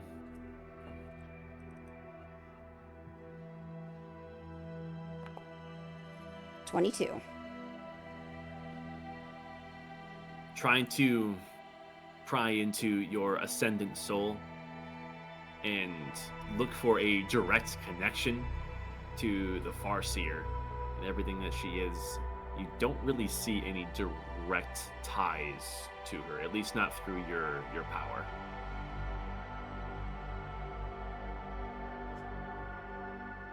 Well, she's not directly tied mean, to us. She could have just wanted to make a cool entrance. That's what I would have done. For what? Being sequestered in this room for only a select few to see? I highly doubt that. Well, I mean, all the better. She doesn't have the chance to show off like I do. Anyway, we got a lot of thinking to do. And, damn. I guess we're gonna be here for a few days. Because apparently that's the only answer. Yeah, well, we can't really do shit until the king gets here. And how do she expect us to live? We're not gonna just sleep on the streets like a fucking beggar. Dude, what? We're like superheroes, dude. We'll make money. I've literally seen you point at something and blow it up. What are you talking about? Yeah, but if Aerosol can but reattach people's arms and shit. But all of Aurora knows mine and Aerothol's faces. If I show my face, people will run away. You have the cloak of passing glances, reminder. Yeah. Mm-hmm. I do not. I mean, I suppose I don't need my cloak if I have the fucking, I just have to, what is it called? Have alter self up fucking constantly, but that's gonna be annoying. Yeah, I'll give my cloak to Aerithal. Oh boy, cloak of passing glances. How do I add this to my inventory? I'll get you. Oh, hey, I found it. I'm just gonna click and drag. Oh, bet. Yeah, it should still have all the. It should give that +1 bonus and all that shit. No, Okay. no. I programmed it. Programmed it, boy. Oh, cool. It did work. It did not work, boy. I only see a +2 to my stealth. I have a 2 index. It's because you gotta equip it.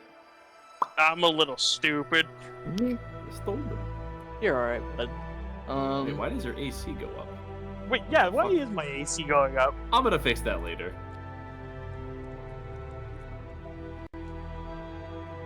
Well, I mean, I guess I could ply my trade as a smith.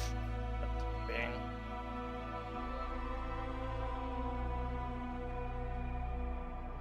You guys think I could pass for a dwarf? Very strange looking dwarf, if you ask me. Very strange and diseased dwarf. Yeah, you're right. I'm too handsome. Damn it. Sure. Damn.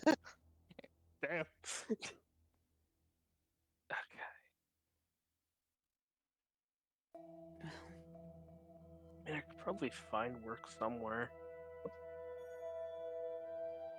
I knew there was Just something find a off about- hospital. I knew there was You'd be something off. invaluable. go ahead. I knew something was off about the fire seer the minute she left that letter.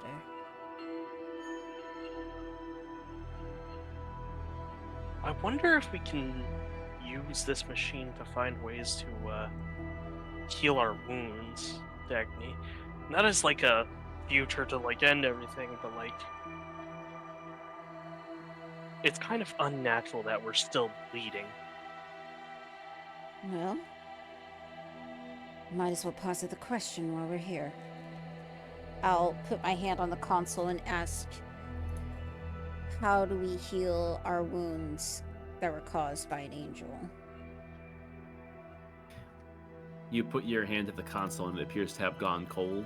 It seems as though the Farseer has influenced the room to lock up on the notion that she is waiting for you guys to process everything you've already been shown and calm your heightened emotions before being ready to proceed. So unfortunately, the room does not respond to you. She lifts her fist up and has it flaring with fire. Oh my god. Dagny, this is not helping. No way! You're right.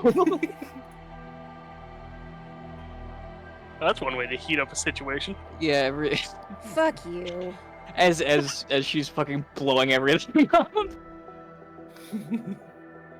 She still has it raised up like she's threatening to do it. Mm. I'm just gonna grab her wrist and lower it back down. Oh my god. Okay. Hey, we're ready to. Despite what it looks like, we're totally ready to proceed. Call this out to an empty room, and you're not sure if he's present or not. Arathal, I did fix that. It's working now on your sheet. Is there Oh, signs thank of a you. teleportation circle? Because I feel like there's a door or a way out of here now. Yeah, there is a tunnel that kind of connects it, lets you seemingly exit the room. But yeah, there is a way out. This way. We'll just point towards the tunnel. And you're all setting out to leave? Question mark. What? Oh, dude, wait. I completely forgot. I have a fucking symbiote in my brain. Fuck. I completely neglected to ask questions about that. Fuck. Oopsie. I mean, I'm gonna follow, but as we leave, I'm gonna kind of just speak it, not yell out to the room because I don't want to make it super obvious, but kind of just Yep. speak out the fact that if it means getting Gilthune out of my head, I will go alone. I will do whatever it takes to avoid the murder mystery that could happen. I just want him out of my head. And then I'll walk out. Echo these words into the room, and you feel heard.